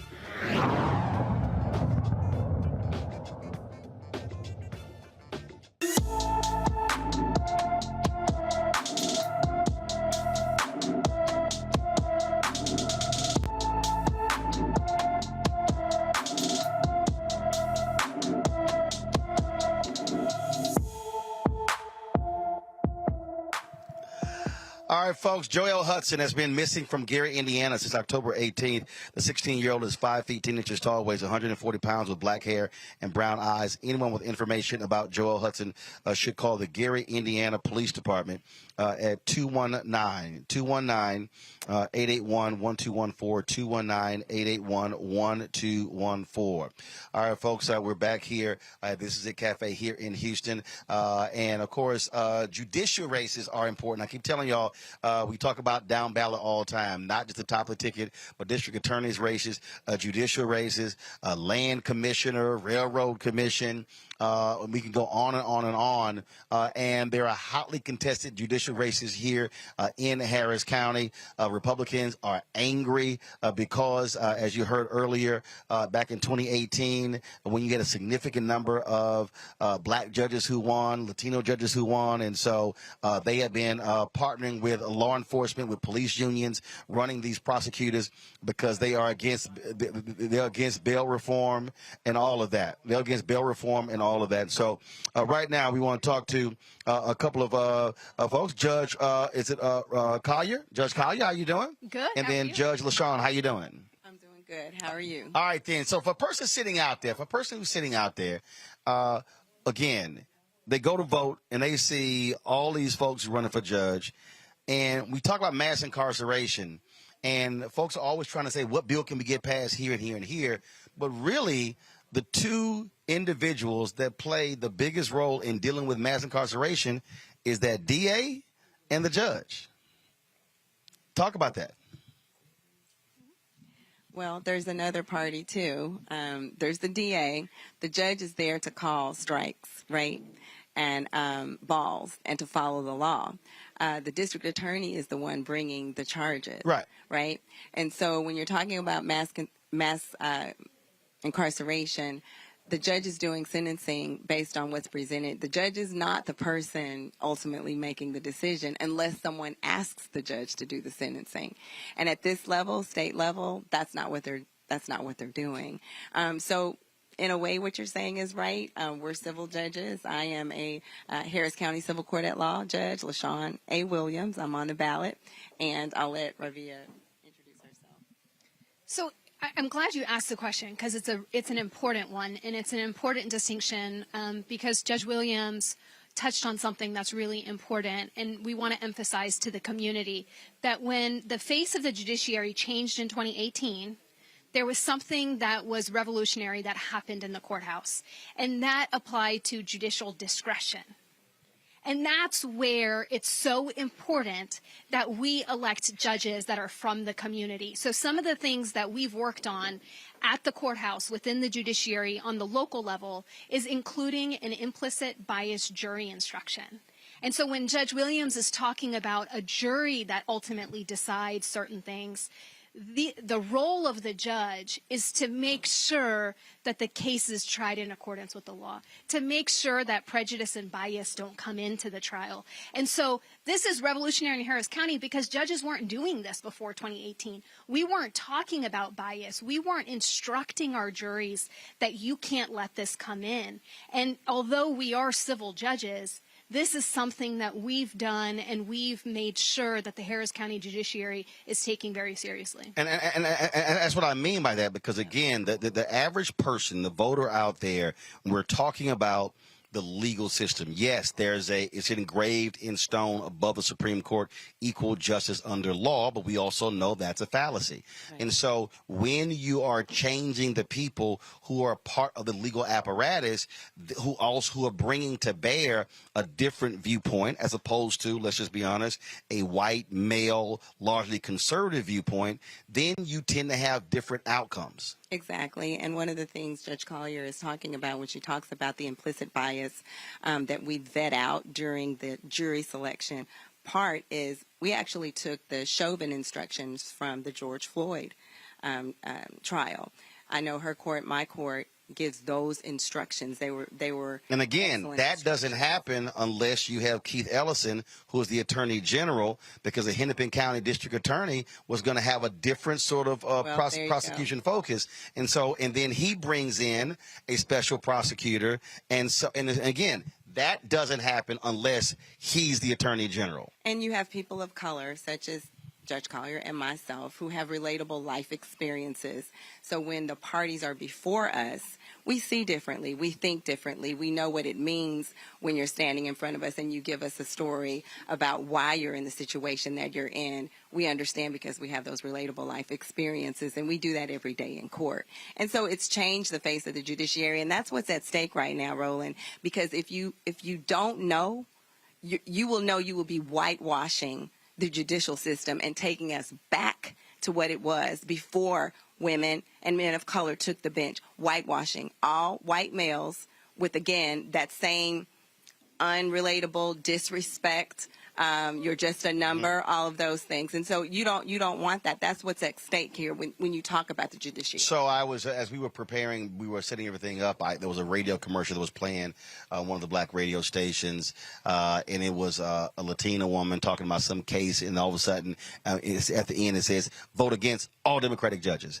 And so they're angry about cash bail. And they're assigning that all around the country as, oh, this is the reason why, there's a crime surge all across this country. But those of us who are in Texas know if you don't have that, Sandra Bland likely is still living.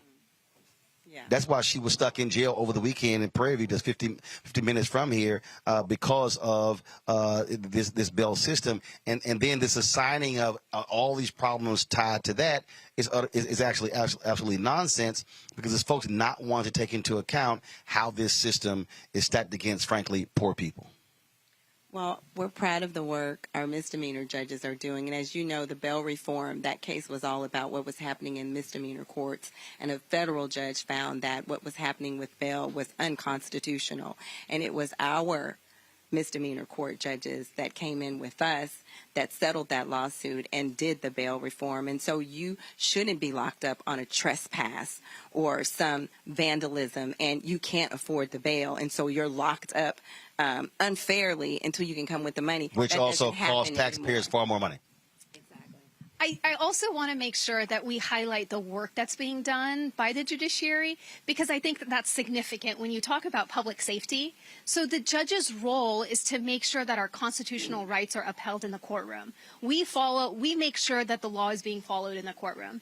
And when COVID hit, and all of the other counties in the state of Texas were shutting down their courthouses and shutting down jury trials, it was Harris County that was leading the state of Texas in the highest number of in-person jury trials, because we understood the importance of those that are in jail, those that are victims that are waiting for their justice, right? We understood that the system needed to continue. And so we created an operation at NRG Stadium, where we would pick out juries, and we had over 600 jury trials during the peak of COVID, while everyone else in Texas was not doing the work that we were doing. And there were no jury trials. Those people who were just sitting in jail waiting. Yes. And Harris County is very unique, and this is what you don't hear in mainstream media, is that we were suffering from Harvey in the court system up until COVID hit. So when I was elected in 2018... So you had two tragedies going on. Two major. So when I was elected in 2018, I actually gave the court that I preside over, the physical courtroom, to 2 felony judges. And every single civil district judge did the same thing.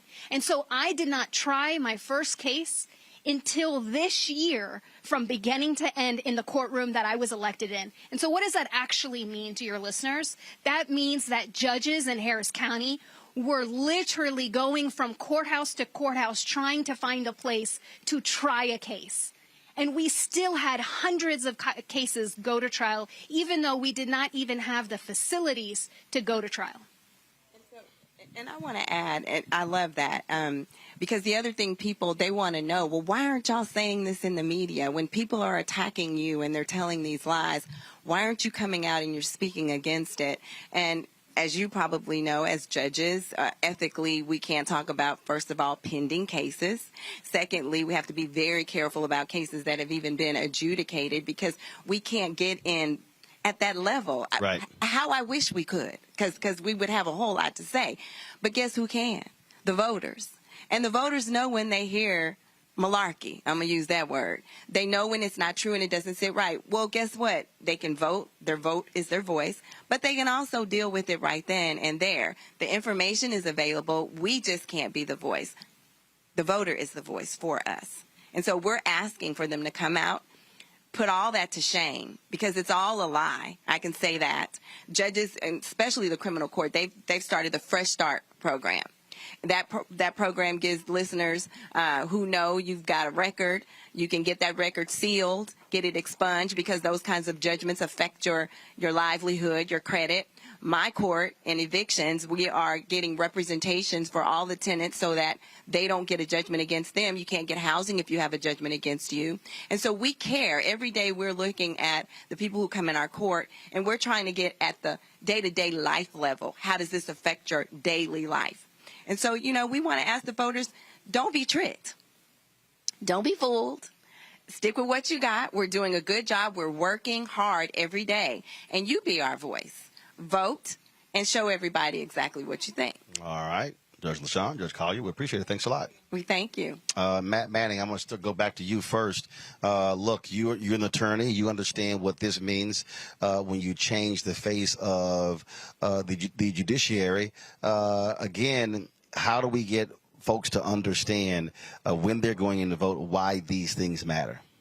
Because it's so important for people to understand that it has a direct effect on their life. I mean, both of those honorable judges you had there are district court judges, from my understanding, in Harris County that do just civil cases. But in the state of Texas, the district court is the primary court for trials. So anybody who's charged with a felony is going to go to trial in a district court. And just like I did yesterday to get a client on a PR bond, it's important that I was in front of a judge who not only was a former prosecutor, but who has tried cases and understands that poverty is really the biggest issue as it relates to the criminal justice system. And obviously there's other issues, including mass incarceration. But you need judges who have been in the trenches. And ironically, I'm a treasurer for somebody running for judge right now. And that's what I've been saying for like 9 months. Why would you want somebody who's never tried cases, who's never stood next to somebody to defend them, who has never prosecuted a case, to sit on a bench? They don't have any idea what they're doing, and the decisions that they make are often political decisions. And judges are not supposed to be political. In fact, in Texas, we're one of the few places where they still declare a party, and you still have direct elections of judges. And I've been a big proponent for getting rid of that. The reason is judges shouldn't be political. They should be calling the strikes, just like Judge Williams said. And frankly, you need to make sure that whoever you put on the bench is truly qualified to be there. So having judges having judges of color and having judges who have been in the trenches is crucially important, because they are the ones who are really making the decisions as to whether somebody is sentenced for a longer period of time, a shorter period of time, gets a rehabilitative option that they might not otherwise have. And that comes from the voters knowing who they're voting for and what that judge is standing for. So it's crucially important. And the last point I'll say is, the district attorney is really the one who has the most power in the county. So right now around the states, you're seeing a lot of fights between, conservative interest and progressive prosecutors, where they're trying to get progressives out of office. But if you look at the numbers, fewer people are going to prison for long periods of time, and there are more rehabilitative options. And that's ultimately what we need. We're trying to incarcerate our way out of problems that need to be fixed by other issues. And when you have district attorneys who understand that and who have actually represented people and stood next to them and understand the larger socioeconomic issues, you have better outcomes and shorter sentences and fewer people going to prison. That's why it's important to have the right people sitting on the bench. And that point right there, Nola, again, when you heard what those judges laid out in terms of how they have changed the system, that's the kind of stuff. You're not having those deep dives, frankly, in mainstream media. You don't have the same local reporters as you used to in newspapers. And so all of that is important for people to understand. And so when they walk in and they just see these judicial names, they're kind of like, oh, okay, I don't know who these people are. But it's having a direct impact on many of the folks who we know, love in our families, our friends, and our churches every single day. Absolutely. And this is an issue that's actually near and dear to my heart. Anytime when I'm teaching a politics and law class, one of the things that really stand out to the students is the issue around judges, and how, students will always ask, well, if it's supposed to be impartial and the politics are not supposed to be part and parcel of legal decision making, why are they declaring, if they're a liberal judge or a conservative judge? And, that's what one of the judges were speaking to.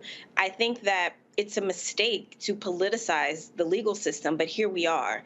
And, if we had a system where precedent, or stare decisis, was actually equitable, then there wouldn't have to be judges that are thinking about making decisions that are more policy-based than more precedent-based.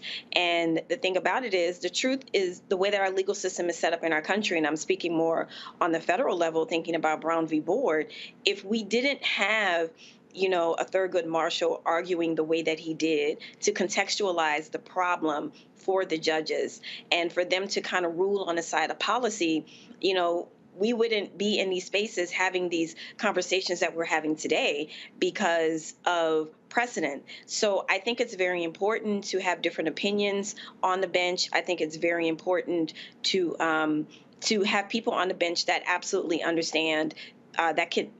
I think one of the judges used the term relatable, and I like that. I like that idea. I like that concept. But then we run into the same thing again. We run into, okay, are we taking relatability to the bench? Should that be part of a legal decision that, if precedent was actually unbiased, should already have an answer for? So, the long and short of it is the legal system in many ways needs to fix itself, because you have to have people that are advocating for change. But the way to do that is to also kind of bring your political view to the bench, if that makes sense. So there's a lot that needs to be undone and redone when we're thinking about the legal system. But one of the things that definitely needs to be taken out of it, the decision-making process, whether it be precedent, whether it be policy, is this idea of liberal and conservative judge. I think it has no place in a legal system whatsoever. Michael. Roland, judges are extremely important. This is why the Heritage Foundation and the Fairless Society presented a list of nominees to the federal bench to Donald Trump. He ended up getting 226 federal judges confirmed, and those are lifetime appointments. When you have judges that you can vote on, that's extremely important as well. At the local level also. And then you have one thing that is really important for our people to understand is that the judicial branch of the government interprets law from the legislative branch of the government. So at the local level, it could be city council. At the state level, it could be coming from the state legislature. And at the federal level, it can be the federal Court of Appeals, U.S. Supreme Court. They interpret law. So everybody talks about reparations. We have a reparations bill here in the city of Detroit that's going through the process. People want reparations. That whatever reparations gets passed is going to be challenged in court. Do you want a fair judge to preside over that court case, or do you want a Trump judge to preside over that court case? So a lot of times people focus on getting a bill passed, but don't focus on being able to keep what they got when it gets challenged in court. And this is why having the right type of judge in office is extremely important. Yep. Indeed. All right, folks, got to go to a break. We come back. We'll talk more here with folks at This Is It Cafe as we, again, count down just under 30 minutes left for early voting here in the state of Texas before the polls close. Folks, if you want to support us in what we do, download the Black Star Network app.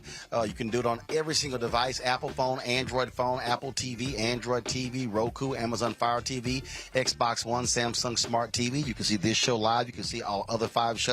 You can see all of our previous content as well. All of that right there on the OTT app. You can see it on your phone. You can look at it on your big screen television. It doesn't matter. That's the beauty of the OTT app. You can also support us in what we do. You heard Commissioner Ronnie Ellis talk about it like, look, all this ain't free. So your dollars make it possible for us to do what we do. Send check and money orders to P.O. Box 57196, Washington, D.C., 20037-0196. Cash App is $RM Unfiltered. PayPal is R Martin Unfiltered. Venmo is RM Unfiltered. Zelle, Roland at RolandSMartin.com, Roland at RolandMartinUnfiltered.com. And be sure to get your copy of my new book, White Fear, How the Browning of America is Making White Folks Lose Their Minds. I told y'all I've been talking about this for 13 years. And so read the book.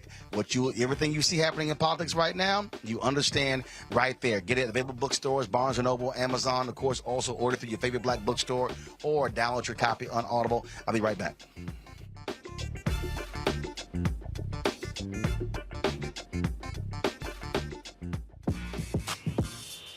When we invest in ourselves, our glow, our vision, our vibe, we all shine.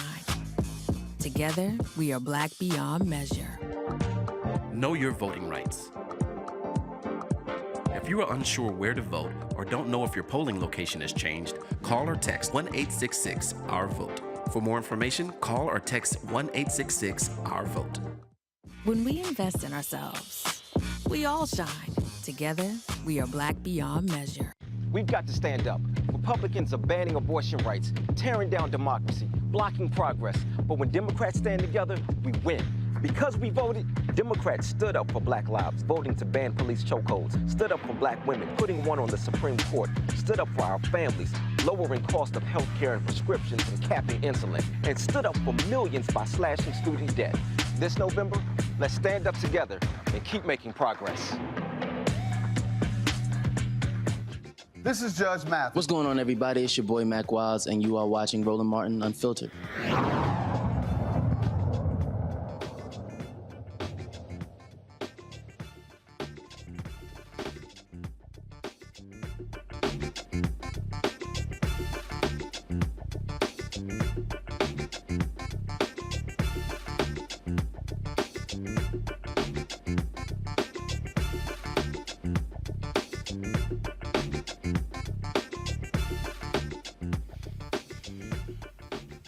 All right, folks, welcome back to This Is It Cafe here in Houston. We are here partnering with the Communication Workers of America, encouraging folks to get out to vote, talking with local elected officials as well, and community activists about how valuable and how critically important it is when you come to the issues and why we must be utilizing our power. We're joining us right now is Bishop James Dixon, who has been involved in numerous efforts here in this city for a very long time. And Bishop, one of the things that for years, politicians, various groups have focused and locked in on the church community. But the reality is this voter today is different. Older voters obviously turn out at a much higher rate than anyone else. Younger voters do not. And so and we always know what typically happens. Folk bombard our churches in the last weekend but before elections. And what black voters are saying now is that old playbook is not going to work. You're going to have to come to us in a much different way and not come to us late in the ballgame. Yeah. Thank you for having me on, Roland. Thank you for being in H-Town, your hometown. We appreciate that. But you're absolutely correct. It is a new day. And the young voter is more sophisticated, they're more educated, and more evaluative. And so we've got to start doing education and engagement long before elections. In fact, elected officials need to do this ongoing, like whole forums in the church, right, or in the community. When you first get elected, what's your plan to keep the community connected, engaged, and informed? Because today it's about connectivity, and if you come back without ever doing that when it's election time, you're treated like you're just pimping us. And so we've got to stop that. That model doesn't work anymore. It used to be a time where, you know, a certain person endorsed you, and you can go to the black church, and all of a sudden it's, hey, man, and we go vote. That day is over because people now want to understand what exactly are your policies, what are you doing that's going to actually make a difference and an impact economically, primarily, right? How is it going to benefit me and my family, my community economically, and in terms socially and educationally if you get our vote? And what I try to walk people through a lot is that, again, you can vote for a candidate. But one, if they don't win, then they can't do what they promised you to do. But then even if they do win, you then have to also understand that they can't do it themselves. Commissioner Ellis talked about it. There are 5 members of the Harris County Court. You need 3 votes. If you've got a city council, if you've got 9 votes, you need 5 votes. And even right now, I see these people on social media. They're constantly telling me, "Oh, you know, look what happened. Democrats control the House and the Senate." Well, there are a number of bills that were passed in the House, but because it's 50-50 in the United States Senate, they died.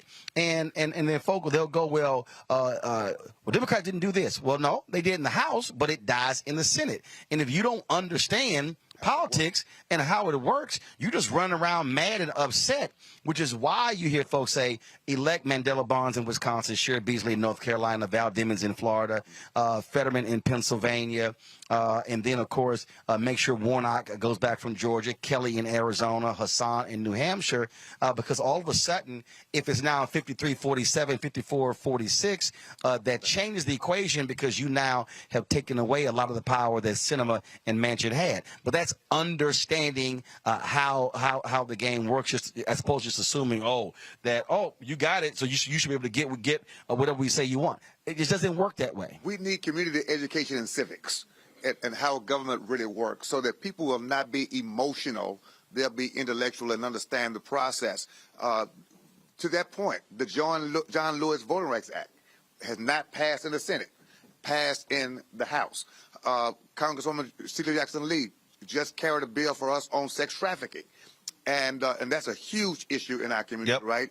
$30+ billion industry in the U.S., $150 billion industry worldwide, black and brown children, the most victimized. She carried that bill. It passed in the House. It now has to go to the Senate. It'll protect every school in America from trafficking. But if it can't pass the Senate, it dies in the House. And then after this midterm elections, everything that was done before gets restarted. So it could have passed the House before, but guess what? Got to go again. It has to go again. And so again, and trust me, it drives me crazy when I listen to some of these people out here who yell tangibles, tangibles, tangibles. But then you ask them, who's your state rep? No clue. And no clue. So it was like, what the hell are you talking about? Yeah. I mean, you can't. I mean, and so I do it all the time. That's why somebody asked me, and they said, man, you should run for office. I said, I could never run for office. I said, I probably would start with about 20,000 votes and end up with 5 because I would cuss out the other 15. Yeah. Because I like seriously, I can't deal with somebody who comes to a politician saying, what you can do about education? Then you say, you have any kids in school? Yeah. Are you involved in the PTA? No. What the hell are you coming asking me for if you can't show up at the PTA meeting? If you can't do at your house what you're supposed to do at your house, don't come up here to the state house expecting us to fix that. You gotta teach your own kid, make sure your own kid learns, and show up at the school other than for a ball game. Now, we'll go to a football game, but those PTA meetings, you don't have time for that. But we got to really reassess what is our obligation. You mentioned something too, Roland, the need for us to understand coalition building, right? If we don't support coalitions, we can't pass agendas. Right. There's got to be a policy agenda that's embraced by a coalition of elected officials. That's why it's a Boris Miles and a Rodney Ellis and a Lena Hidalgo and an Adrian Garcia and these judges, because you build coalitions around policy agendas. Then you can effect change in systems at the local, state, and federal levels. Well, that's why after the Hopwood decision here in Texas, when Senator Rodney Ellis and others, they were trying to figure out, okay, how do we now deal with race and admissions, and then they need to come up with a race-neutral way. Then that's when they came with the top 10%. Yeah. What they did was, how did they get it passed in the Texas legislature? They went to rural Texas and said, you know, y'all having the same problem we have it. Your rural students can't get into the University of Texas and Texas A&M, just like black and Latino students. So they partnered with the rural folk. That's how it got passed. Right. And so that's the whole point. Coalition. You got to figure out, if I need to get something passed, who do I align with to actually get it done? I need to figure out what motivates you, what motivates me. And we often talk about voting for a person. Voting for an individual is good. But if you're not voting for the coalition, you're not voting for an agenda. You're voting for a one-off hero, and no hero or hero can change policy in and of themselves. I don't care how charismatic they are. You've got to decide what coalition are we in alignment with. But you mentioned something else about the church, Roland, and I want to kind of get back to that, because I believe one of the other differences we face today, the black church in many ways have really we've lost our way, right? We were a battleship. Again, I go back to those four institutions MLK said. Yes. He said that a prime position to liberate black people. He said the Negro Church, the Negro Press, Negro fraternities and sororities, and Negro professional and business organizations. Absolutely. And he said all 4 have never fully committed themselves to the true liberation of black people. Never have. And I want to say this, the black church, everything God has ever done for black people has been done through faith. That's just his history, right? And when we think about the black church was our battleship, but the black church now has become our cruise ship. Ooh. Okay. And so what we have now is we got cruise ship captains. That'll preach. You feel what I'm saying? We got cruise ship captains rather than battleship captains. And a cruise ship captain plans entertainment. He makes money. The owner of the boat gets paid. The people on the boat have a good time that they're willing to pay for. But nobody gets empowered. battleship and cruise ships steer away from voter suppression and protest and advocacy, right? But battleships are built for war. And so the battleship captain is looking, where is the trouble? Like, where's the problem at? The problem is in the jails. The battleship goes there. The problem is in the schools. The battleship goes there. The problem is in the State House. The battleship goes there. We can't get cruise ships to show up. But it's easy to build a cruise ship when you got a cruise ship market. And so we got black folk now who will take their money to a cruise ship until they get in trouble. And then they'll call the battleship, can you come get my son out of trouble? And then they take their bus right back to the cruise ship and give the money. So when I look at your show, because I watch you, right, I'm saying, I feel your pain. You are a battleship in media, right? You got a platform. You go to war every day for our community. Why can't you raise money? Because cruise ship-minded Negroes and others won't advocate for a show like yours because they want to be entertained. Now, they'll watch entertainment all day and night. Right. But they won't watch you. They're not raising their kids to watch you because they're raising some more cruise ship kids right behind them. But as you said, except when they get in trouble. Except when they get in trouble. Oh, I got the emails. I got the emails and blowing me up. Hey, I need to hire a lawyer, or my son was wrongfully convicted. Hey, Roland. Roland. I can hear him right now. But the politicians too. Yeah, I know. I hear you. Trust me. When all of a sudden, hey, this is happening, and then I turn around and go, now you do know the federal government is spending $1 billion a year on advertising, but black-owned media is getting $51 million. See? Where you at? Where you at? Where you at? And I'm like, and I said, guys, those are real numbers. In the advertising industry is going to spend $322 billion this year, and black-owned media gets 0.5% of the $322 billion. Now, and so that's why when every time there's a cabinet secretary that comes on my show, when I did transportation secretary Pete Buttigieg, he knew I was going to ask about the advertising contract. Yeah. And when the commerce secretary come, I said, who controls your advertising contract? When HHS, I said, make sure y'all spend it. Look, one of the first things I did when Biden was elected was meet with Susan Rice. I'm like, since you over race and equity, let's explain to you what the whole deal is. And then I got to walk folk through, because again, their whole deal is, well, man, can you come here and here and here and cover this stuff? And I'm like, okay, you don't fly for free. Yeah. I said, and so then I walked them through that. Yeah. But then I got handkerchief head Negroes who then go, well, I don't know, how dare you take this Democratic money you've been to shield political ads? And I'm like, but Sinclair got $340 million in political ads. iHeart, Cumulus, all the other media companies getting advertising money. Oh, but y'all saying black media can't. You're supposed to do it for free out of the goodness of your heart because you're a brother. And I'm saying that's because people don't understand that the battleship takes money to operate. Right, like right here, like some dude put on YouTube on our chat. He goes, "Roland always after the bag." Well, you need the bag to stay in business. Hold on. The Bible says money answers all things. That's what the Bible says, that money answers all things. It's amazing that we don't mind seeing others prosper in their craft. You shouldn't just have to survive to do this, right? You got children and all that too. But here's my point. But also, we want to be in a situation where we have 100 staffers. So you can do more. Right. Because bottom line, imagine, and look, I already have the blueprint. Imagine, and I've walked people through this. Imagine if $10 million is coming in on an annual basis. Now all of a sudden we go from 15 people to 50 people.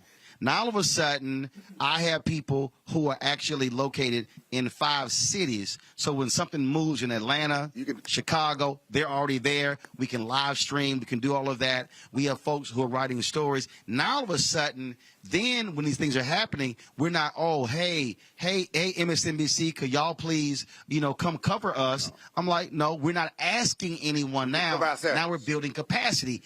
That's how it is. So when I walk folks through, because we had a whole segment called "Where's Our Money," 95%. I watch you. Oh, I know. I can preach your sermon because listen. But it's all connected. Yes.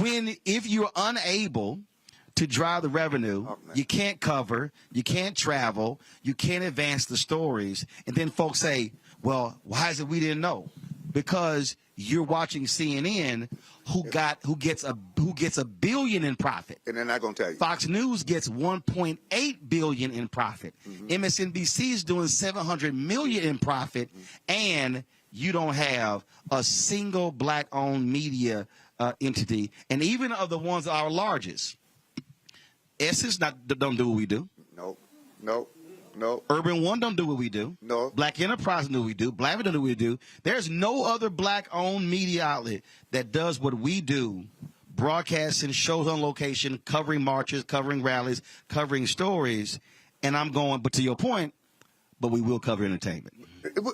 Listen, we will make sure Negroes know how to look good, smell good, sound good, feel good. But that's entertainment. That's not empowerment. And people need to understand the difference in that, right? And here's my question, because I listened to your whole deal about the media and the budgets, and then I did research after that. Because I said, the point the man is making, people are still missing it. If we don't see to it that we leverage our collective spending power and voting power to make sure we've got independent black media. There you go. We'll never have an independent black message. No. All right. So everybody else has their message, right? Yeah. That's why that movement was able to garner what it garnered to stampede the Capitol. Yeah. Because they have messages every day. Oh, the conservative billionaires. So you take Prager, Dennis Prager, PragerU. Yep. Their seed capital was two conservative billionaires in Wiley, Texas. They gave them $7 million to start.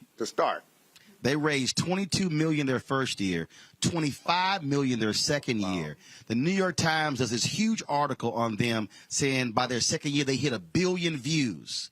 Now, mind you, okay, by year 2 they hit 1 billion views. They were funded $47 million in 2 years. Wow. Okay. Wow. So now you take the Daily Signal, the Daily Wire, the Daily Caller. You take Breitbart. You take Steve Bannon's operations, Alex Jones' operations. You can go all. So what you have is you have an entire media ecosystem that's alternative. But then conservative took the same money and they took Salem Radio. So all of the Christian radio stations, they got them. They got that. Then they bought Sinclair. They got that. Then they're buying other station groups. So now, so Fox News is the Death Star. They basically send the signal out and then drives everything else. So that's why now, if you are a Republican and you're running in Wisconsin, you don't worry about mainstream because you hit every single one of those conservative radio talk shows, podcasts, and the digital operations, and that's what you're doing. On the liberal progressive side, they actually fund entertainment.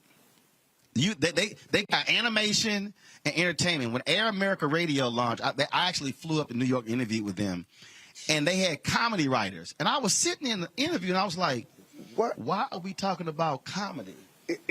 I thought y'all launching this to compete against Rush Limbaugh." And their answer was, "Yeah, but we got to make folks laugh." I'm like, "No, you don't."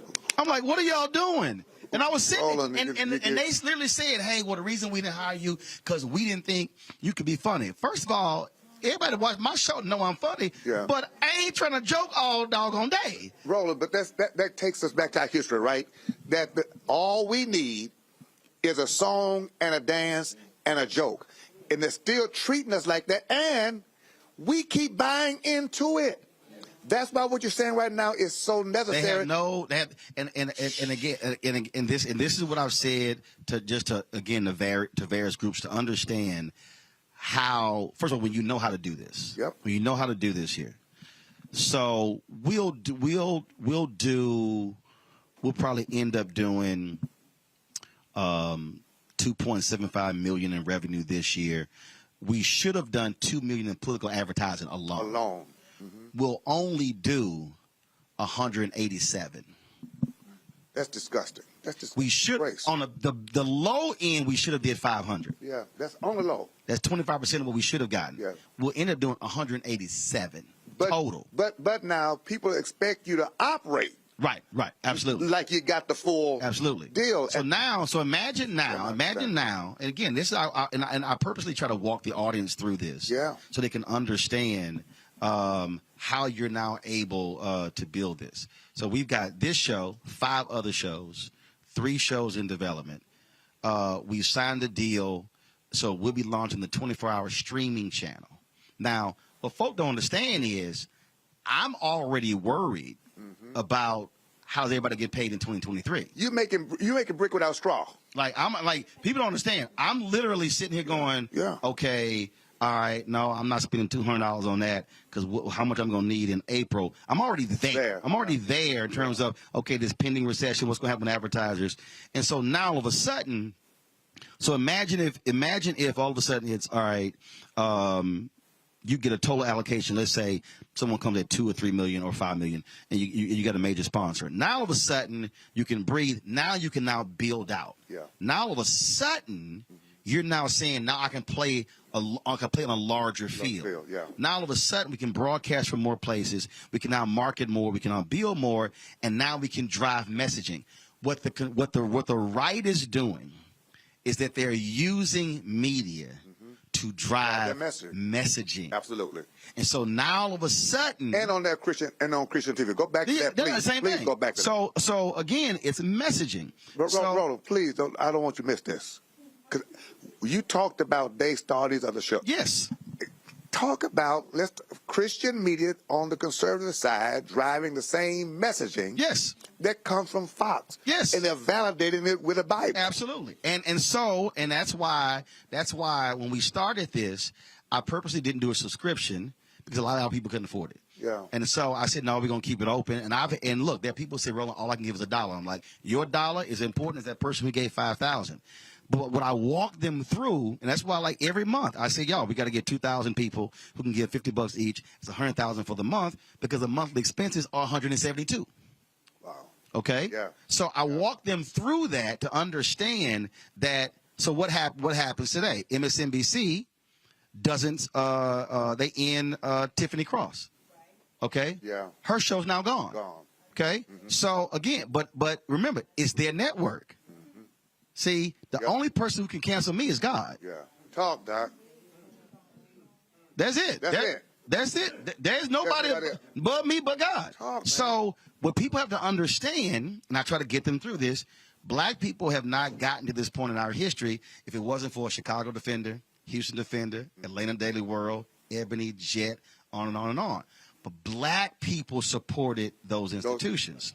So if we didn't have those independent black media sources not covering our stories, not elevating our people, MLK was in everything before people knew about him nationally, then you don't have a black civil rights movement. At all. So the problem now is, the problem we have now is, we are hoping and begging that white media will do what? Covers us, and we are praying, will they show up, as opposed to saying, okay, if y'all don't show up, fine. Black media shows up people to drive our messaging. Listen, I was talking to Dr. Amos Brown a couple of weeks ago on the phone, and I asked him a question. I said, Dr. Amos Brown pastor Second Baptist in Oakland. I mean, a real father in the movement. And Kamala Harris is pastor. NAACP board member. All that. Global. So I said, Dr. Brown, how did you get started in the movement? He said, I was a kid when the Jet magazine was circulated, Emmett Till's picture on the cover. And it made me so angry. He's like 12 years old. I was so angry, I went around a corner to the NAACP office where Medgar Evers was the president. And I said to him, I'm angry. I was so mad. And Medgar Evers said to me, don't just be mad, do something. But here's how that happened. Yes. Y'all go see the movie Till, it's a scene in the movie. Mamie Mobley walks out of the funeral home. And she says, you, come with me. Yes. It was a black photographer. Yes. The black photographer goes in and she says, "Shoot my baby." Take the picture. The photo runs on the cover of Jet, Yep. also on the cover of the Chicago Defender. Okay. What the movie doesn't also portray is that it was reporters from the Tri-State Defender and the Chicago Defender who tracked down witnesses and secretly drove them into town to testify. Wow. Black newspapers did that. That's who did that. Okay. So if you don't have black media, you don't get you don't get Amos Brown. So that's why when I ran Chicago Defender, when they exhumed his body, I put his autopsy. I put his photo back on the cover so this generation could see that image. I got chills. Look, man. That's why it might happen. You got to have black media. You got to have no black owned media. No, you're not black targeted. No. When I say black media, I mean black owned. Because see, what happens is black targeted media yes. has gotten more of the dollars than black owned. We ain't deciding that. We just work there. Well, that's because it's not black media. No. If it's not black owned, it's not black media. Please hear that.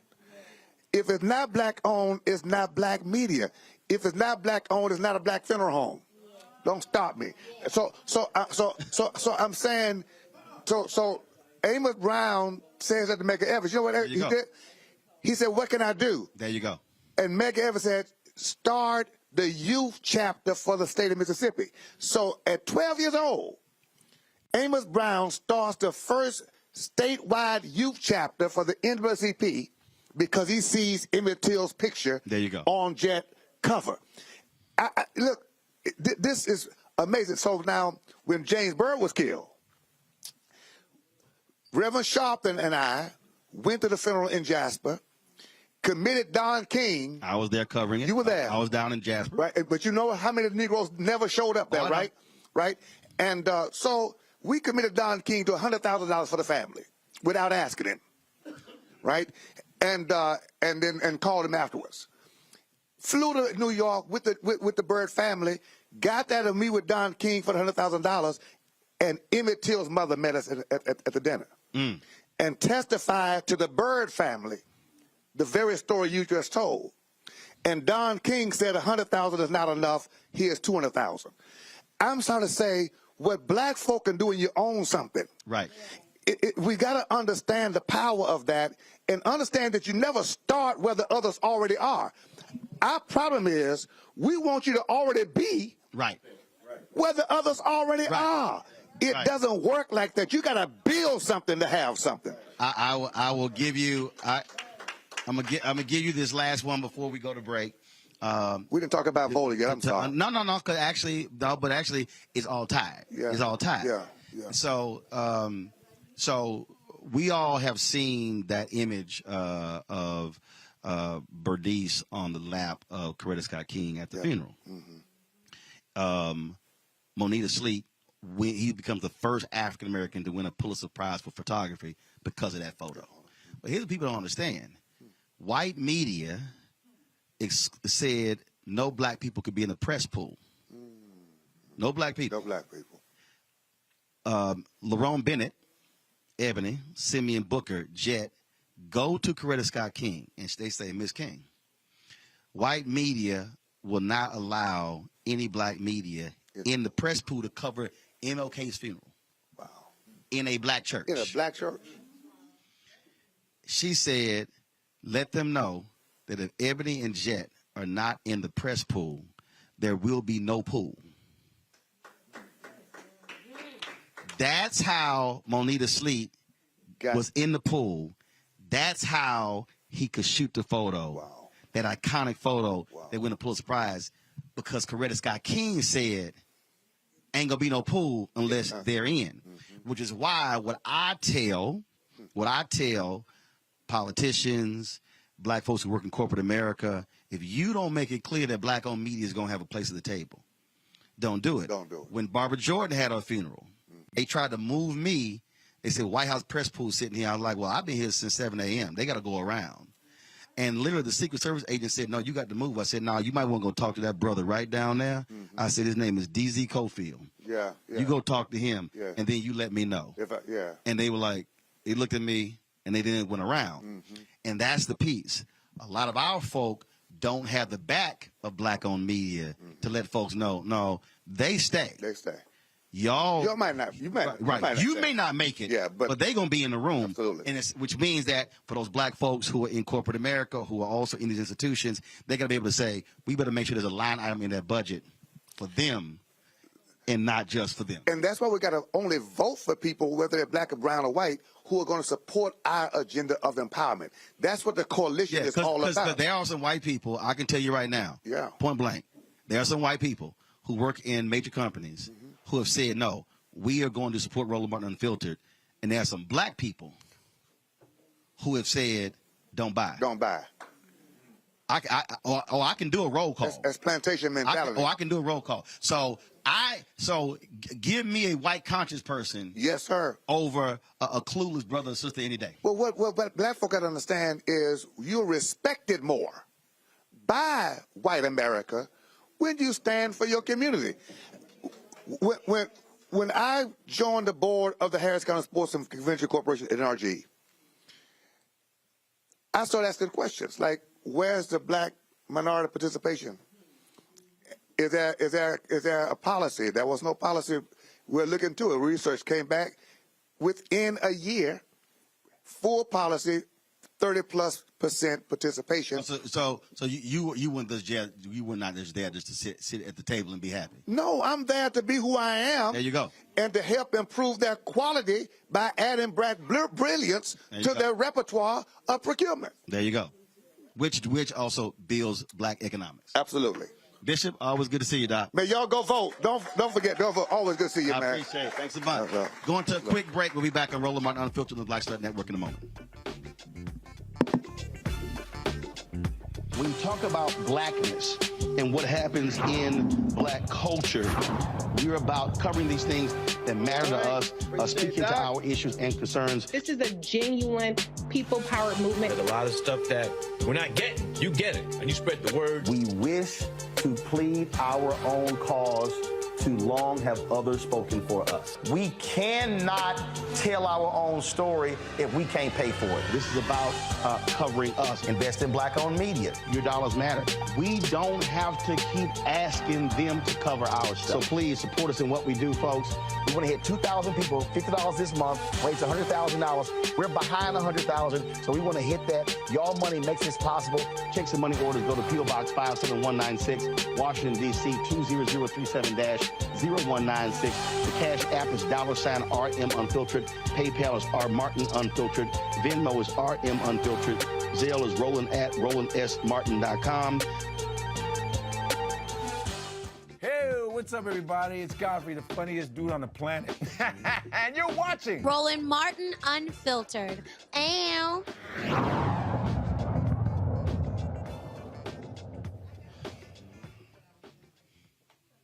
All right, folks, welcome back. Roland Martin Unfiltered on the Black Star Network. Panelists there, I want them to give their final comments. Here, this is, of course, last time y'all will chat with us before voting takes place on Tuesday. And so, Nola, make the case for somebody sitting out there right now who is undecided about going and vote. What you have to say to them? The vote is very simple. If you are undecided, think about if you want rights, think about if you want freedom, if you want to wake up in a country where freedom is actually respected. Think about if you want to wake up in a country where women do not have to worry about what they look like or what they say. Think about if you want to wake up in a world that's moving forwards and not backwards. And it's really just as simple as that. There are people who want us to move backwards. And that means if we're moving backwards, if women's rights are trampled upon, that means other rights are going to be trampled upon. Affirmative action is on a chopping block. That means perhaps interracial marriage is on a chopping block. That means perhaps integration is on a chopping block. And then we don't know how much further people are willing to go. So fight like your life is on the line, fight like your children's lives are on the line, and fight like your grandchildren's lives are on the line, because it really is. All right, Noah, we sure appreciate it. Thanks a lot. Matt. Look, they work for us. We don't work for them. And what we have to remember is that when we go to the ballot box, we tell them whether we want to keep them in that job and or who we want to replace them with. So your vote is crucially important, because if you don't go and vote, then you don't get to have a say on who's representing you. And beyond that, as we've talked before, the reason you go and vote, particularly in down ballot races, is because if you want that pothole filled, if you want better books for your kids' school, if you want better options as it relates to government programs, you have to go and speak your voice at the ballot. So we need to get out of this idea that, you know, they just make decisions in some far off land and give us what they decide to give us. It doesn't work that way. They work for us. We don't work for them. So in order for them to do the job that we need them to do, we have to tell them how we feel about the job that's being done. And we also have to tell them what we need. So make sure you know everything about local propositions, local bonds. A lot of those things that seem like Greek to us, a lot of times are the most important, because they'll tell you how your city is going to fund the street budget or whatever, you know, issue you have for the next 10 years. So make sure you know what the issues are. Make sure you know who's running. Make sure you go vote. There are too many people who lost their lives for us to have the right to vote, for us to squander it. Roland's shirt is perfect. So make sure you do right by the ancestors and go exercise your vote that they fought, bled, and died for. Thanks. Michael. Well, politics is the legal distribution of scarce wealth, power, and resources, and the writing of laws, statutes, ordinances, amendments, and treaties, their adoption, interpretation, and enforcement. You don't vote for exercise, you vote for power. And when we look at what's happened in this past administration, there have been numerous policies put in place, numerous bills passed to benefit African Americans, $5.8 billion for HBCUs in 2021, a record amount of funding for HBCUs. When we look at the $1.9 trillion American Rescue Plan that saved the economy, that helped African Americans, whether it was stimulus checks, whether it's $46.5 billion when it came to rental assistance, whether it was funding to hire more teachers, whether it was also the $4 billion in debt forgiveness for African-American farmers, Latino farmers, et cetera. Now, white farmers sued to block that. That's going to be handled in the courts. But if it was not for people like Senator Raphael Warnock, who helped put that in the bill, you would not have that. You have the Inflation Reduction Act. You have the Emmett Till anti-lynching bill, the first anti-lynching bill in the history of this country. It took 122 years to get that. That happened under this administration. You have student loan forgiveness. 500,000 African-American families are going to be moved from a negative net worth to a positive net worth. It's going to wipe out the remaining student loan debt for a little more than 25% of African-Americans who hold student loans. So there's so much that's taking place, executive orders on policing, things of this nature. So do your research. Once again, this document, people said they couldn't see it before. The Biden-Harris administration advances equity and opportunity for Black Americans and communities across the country. WhiteHouse.gov is last updated June 19th, 2022. Is 22 pages that walks you through step by step, shows you how makes a direct connection between the policies from the Biden-Harris administration and how they're helping the African-American community, and compare them to Republicans because they have voted against most of these policies and are trying to take us back and block more policies being put in place that are beneficial to us. Yep. All right, then, Michael, I appreciate it. So, Nola, Michael, and Matt, thanks a bunch. I appreciate y'all joining us on today's show. Go vote. All right. Roland. I appreciate it. Thanks a bunch. All right, folks, we're back here at This Is It Cafe in Houston, joined now by State Senator Boris Miles here in H-Town. How you doing, Fred? What's going on, my brother? All good, all good. Good to see you. You know, I'm glad you're finally telling people the truth. You've never been filtered, my brother. For 40 years I've been knowing you've never been filtered. I wasn't going to the elementary school. That's right. Trust me, I got in much trouble at Clinton Park in Pleasantville. Yes, you did. So as a matter of fact, I was talking to somebody, and they said,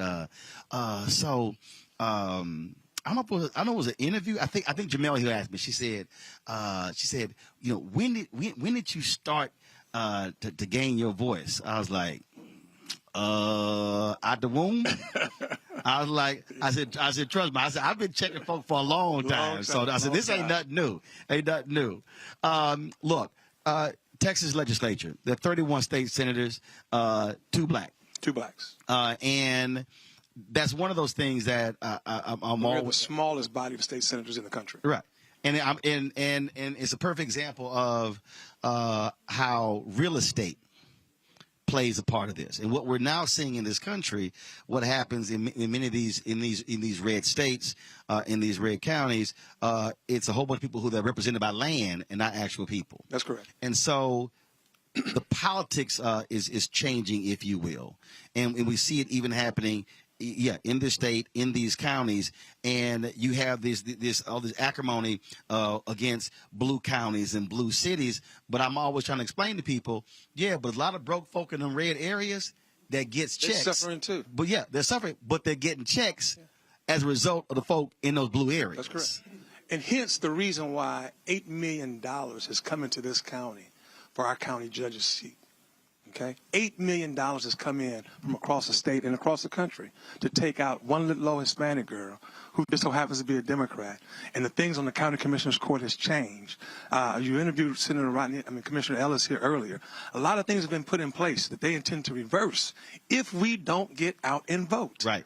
Okay, this is the most important vote for black Texans in the history of Texas, is this vote right now. The state of Texas has more black folks than any other state in the country, Roland.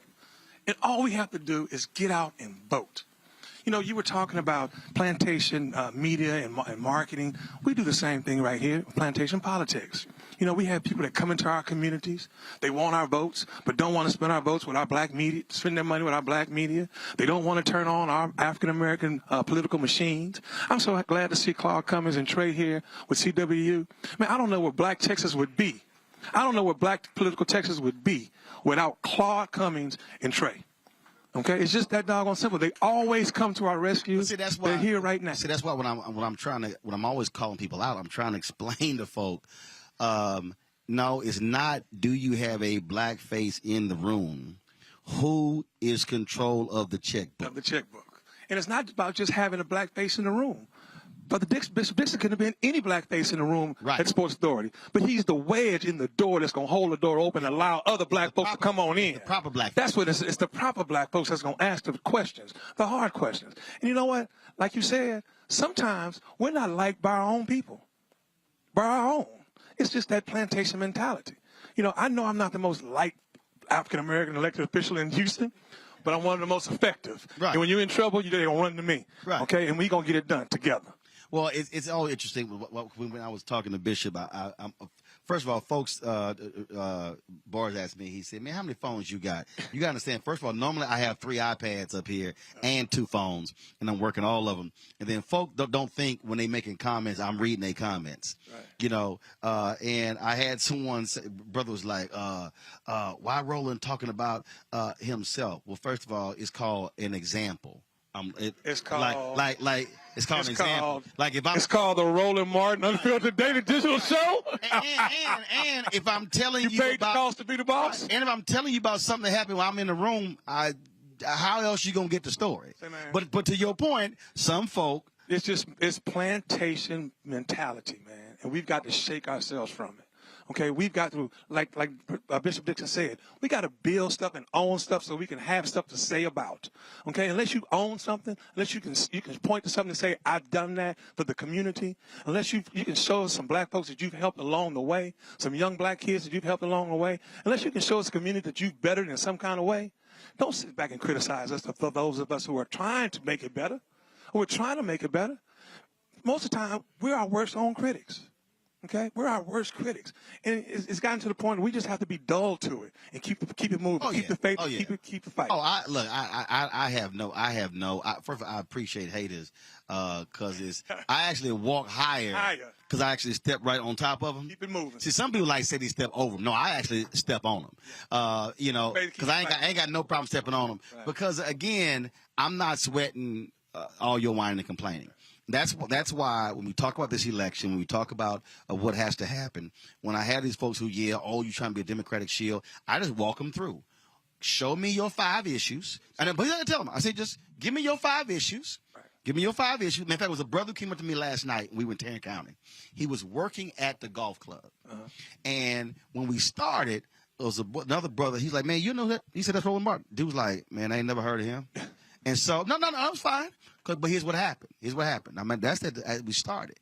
He said he ain't never heard of me. Well, then we started doing the show. Started doing all the interviews.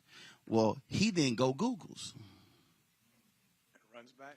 And when it was over, he said, "Hey, can I holler at you?" I'm like, "Yeah." He said, "Man, look, he said, I don't know nothing about this voting stuff." He said, this is what he said. "I was raised to vote on Democratic plantation." I said, "Stop." I said, "Why are you using plantation language?" He's like, "I really can't tell you why." I said, I said, "Okay." I said, "I don't want you to use Democrat." I said, give me 3 things you care about. And so he threw out 3 things. I said, "Okay, this is how Republicans voted on your issue, how Democrats voted on your issue." And I said, "Now give me 3 more." And and I just walked him through. He's in Texas. This democracy is at stake literally right now on this vote. This brother said, I said, "I ain't ask you whether you're a Democrat." I said, "What do you care about?" I said, "So on these 6 issues you care about, Republicans voted against all 6. I said, "Now how you gonna vote?" Brother, he said, "Man," he said, "I sat here and I listened to your show. I ain't never heard of you." He said, "But now I have a totally different understanding of why vote matters." And that's what I'm saying, Brother Martin. This is the most important vote for black Texas that the history of Texas has ever seen. Democracy is literally at stake. Let me tell you something, man. In the state house that I serve in that Senate, there's only 2 African Americans. The rules change as they want to. The Constitution is bended and twisted as they feel free. Everything is at stake right now, okay? And there's only 2 of us fighting that fight. We have our Hispanic brothers and sisters in the Senate. There's probably 7 or 8 of them. And together as a coalition, Bishop District, we still can't win none of the fights. I've been serving for 17 years now, Brother Martin. 17 years. And I've served as a double minority throughout the entire 17 years. In a Democratic Party that's never been in leadership, and as an African American. And I still try my hardest to bring bacon home to the community. And let me tell you something. I wouldn't be able to do it unless I owned and had something. Okay? I'm what's called a free Negro. And I tell people that all the time. I'm a free Negro. I finance my own campaigns. My campaign still owes me $650,000. And I'm proud to say that. Because I can tell them, "Kiss my ass. I will not allow you to do this to my people." Okay? I just won't. I stay in the fight. I'm in the fight. Thank you, brother. I stay in the fight. I'm in the fight. It's biblical. Okay? And when people come to me, when people come and say, "We need the black vote, we need the black vote, the black vote," our political machines take gasoline. Right. Gasoline costs money. Gasoline, food. Okay, food. Yeah, I mean, and if not for people like Claude, like I said earlier, for Claude Cummings and CWA, I don't know where we would be, brother. I just don't know. But this vote, tonight, the polls just closed early voting. All they have left is Tuesday. We will be out on the streets making sure that everybody is reminded this is an critical vote. It's an important vote. You have to get out and vote. The last day is Tuesday because we have a lot at stake as African Americans in the state of Texas. Indeed. Thank you for being here, brother. Appreciate it, my friend. Thanks a bunch. All right, thanks a bunch. Folks, our last guest is going to be, you heard, Bars Bridge. I ain't got to introduce Claude now. Bars handle all of that. We appreciate Claude and I run each other several different times. I was here in Houston a couple of Sundays ago for a GOTV rally. We were talking about coming back, doing something here. And he said, "We're going to get you back," and we're here. So I appreciate it. Claude, let folk know your title was CWA. Well, I'm glad you're here, first of all. And you know now that my mouth and my feet move in the same direction. That's great. So my name is Claude Cummings, Jr. I'm the Vice President of the Communication Workers of America. I represent about 50,000 union members in Texas, Missouri, Oklahoma, Kansas, and Arkansas. And I help fuel some of the battleships. And for the folks who don't know what the Communication Workers of America is, it's the labor union. The labor union, we represent a number of different unions across the country, very amalgamated, AT&T employees, Verizon employees, state workers in the state of Texas. As a matter of fact, I'm probably elected because of the state workers. They're the largest local in CWA, as well as the airline industry, manufacturing industry, and other industries. And and one of the things that, our first partner for this show was AFSCME, Lee Saunders, my alpha brother, and they were the first partner. If it wasn't for them, this show doesn't get launched. Right. And it was interesting that after the Janus decision, there were a lot of people who thought unions were DOA, but the reverse has happened. The reverse happened. And that is more and more Americans now are saying, you know what, the hell with this right to work or just taking everything. We now understand why you got to have collective bargaining. Exactly right. And one of the things that it helped unions do is start talking to their members again. There you go. That's exactly what it is. We started working, right. Focus members. We started working again, and it has made a difference. But if I may, I want to address just 2 or 3 things that you've talked about on today, especially when it comes to our Get Out the Vote effort. As of today, there have been 4.9 million Texans that are voting. Right now, we're 8.8% of that vote. We need to be at 11% at least to have a chance. I'm talking about African American voters now. We need to be at 8.8% of the early voting. We need to be at least 13 to 15% to win. If we're at 13 to 15%, we win. If we're at 18 to 20% of the total vote in the state. If we're 18 to 20% of the total vote in the entire state, we win every election, including Beto. Now think about that. Boris, Senator Miles, and some others. We have more African Americans living in Texas now than any state in this country. And if we can get them registered and get them out to vote, we flip this state. We flip this state, we change the country. Simple as that. And so my efforts have been to work on GOTV and the African American community. Now, one of the things that happened after Citizens United, when the Supreme Court ruled that corporations are people, it also did one other thing. It gave unions the ability to spend money outside of their membership base. And so since Citizens United, I have diverted a lot of the resources that I would normally give to candidates and put it into independent expenditures and on the ground. Simple as that. And that was what has made a difference in Texas and the counties that we have won. Now, remember, and your listeners need to know this, all of our large counties in Texas, we won. We're blue in Houston. We're blue in Dallas. We're blue in Austin. We're blue in San Antonio. But what has killed us, and you mentioned this earlier, is that we have not been able to get the Democratic Party to have candidates in some of these smaller counties. We have 254 counties in Texas. And I have been begging and I have been pleading for years. Put people in races in these small counties. Are they going to win? No. But it will give us an uptick in the total amount of votes. Because if the Republicans run it unopposed, they're running unopposed. No reason to turn out. No reason to turn out. No reason to go vote for any of the candidates because they're not running anybody. And so I made a conscious decision to start putting my money into independent expenditures and to GOTV programs strictly for African American communities, for media, as well as newspapers, as well as radio. And that's where I invest a lot of my money. And it has made a difference. Right. The mayor of Houston would not be elected today if it not for the program that I helped design and put together to drive out the African American vote, in this city. And because of Boris Senators, that's right, and others, and a lot of people in here know that on election night, Sylvester was down, by about 400, 500. We predicted 1,000 votes, but because we put money into Fort Bend, that portion that's represented in Houston, I helped pay for that. We knocked on 450 doors, just strictly African-American GOTV, nonpartisan from NAACP.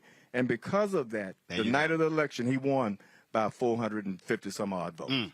And so what I'm saying to all of you, and I wish the Democratic Party could understand this, instead of putting money into consultants, white consultants, why not put some money in the African-American community? We have been there and have been the backbone of the Democratic Party for years. And I personally am tired of our communities being taken for granted. The fact that they think that we're just going to automatically vote for their candidates without putting any fuel into our GOTV programs in our communities. And so that's what I have been doing over the last several election cycles. And I believe that other unions are catching on to it now. And I think the more we do that. And are you meeting with them saying? We are meeting with them. Right. Let's show you the strategy. Right. We are meeting with them. We are meeting with them. The Teamsters have been investing in some of the programs. The plumbers have been investing in some of our programs because they get it. Right? They get it. And so I think as we begin to continue to show how successful we've been with our GOTV efforts, and listen, I still give the candidates, but I just don't give as much. Right. Because we try to explain to them that signs don't vote Cards don't vote, but people vote. And also, so that's where the investment also, should be. I think you want to win. And you want to win. And if we can show you here's a track record to help you win, you might want to listen to us. That's exactly right. That's exactly right. So that's what we have been doing, and we've been successful because of it. So the polls are closed now. So we've got Tuesday now. Right. We need people of color. We need African American voters and Hispanics to get to the polls and vote. So and if we get that uptick in votes, get that number again. All right. Right now we're at about 8.8. We're at about 8.8% of the total vote for the state. We've had 4.9 million that have voted. 8.8%. We need to be around 13 to 15% in order to win. In order to win. And that's the thing that I keep telling our folks all across this country. Right. Black people, if we take our numbers up to 65, 70, 75%, those who are eligible, that's correct, who are registered, we can actually lock down races all across the country. We can do that. But the question is, even in the South. Yeah, the question is, when is the Democratic Party going to understand that? Well, when are they going to start putting money into our media and our consultants instead of all the time just having white consultants? And that's how Hillary Clinton lost. There you go. Absolutely. Without a doubt. And that's why, to me, that's why I've been telling people, shift the resources. That's why I've called them out by name on national television, and we'll keep doing so because we can't sit here and mess around. Right. I know what the other side's trying to do. Right. We know exactly where they're trying to go, and I'm not having any part of that. So we got to keep swinging. We are. We're going to continue to swing. Claude, we appreciate it. Right, thank Glad you. to partner with you coming back to Texas. Right. Look, and we ain't got to wait. Again for election year. Let's keep doing this thing. And as I say all the time to folk, all the times I was in a meeting with one company, and they said, "So we would love to do something. So who should we call?" I was like, "I don't have no team." Right. They're like, "What do you mean?" I said, "No." I said, "I have a team." Right. I said, "I let them know what we're gonna do." I said, "But I ain't no meeting when I leave here." I understand. I said, "I'm the meeting." I got you. Let me say this I have to give kudos to Bishop Dixon, who's the president of the NAACP. I'm on the national board of the NAACP. I'm his first vice president. He's done such a great job in a nonpartisan way driving out the vote. And I just have to say something about Senator Miles. When you're talking about a real fighter for us in the Texas Senate, this man here fights for us. There you go. He's a fighter. And his mouth and his feet move in the same direction. If he says he's going to fight to get something done, he delivers the bacon. Right. So thank you so much. His mouth and his feet, but his feet does not move the same direction when he swag surfs. Does not move.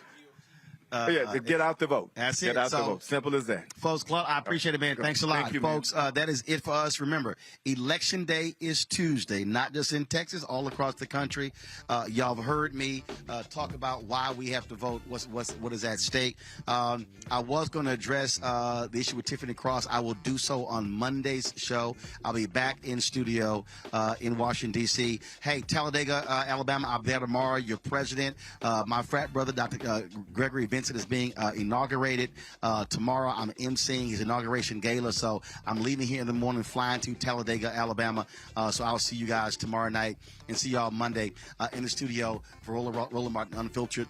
Don't forget, download the Black Star Network app, Apple phone, Android phone, Apple TV, Android TV, Roku, Amazon Fire TV, Xbox One, Samsung Smart TV. Support our show. Your dollars absolutely matter. Check and money orders. Go to P.O. Box 57196, Washington, D.C. 20037-0196. Cash App, $RM Unfiltered. PayPal is R Martin Unfiltered. Venmo is RM Unfiltered. Zelle is Roland at RolandSMartin.com. Roland at RolandMartinUnfiltered.com. And be sure to get a copy of my book, White Fear: How the Browning of America is Making White Folks Lose Their Minds. Available on all platforms, all bookstores. Order from your favorite black bookstore. You can also download it from Audible. We always end the show with the folks who give to our show. And so we'll do so now. Folks, thanks a bunch. Glad to be back in Houston. Great to be in Tarrant County last night. I'll see y'all on Monday.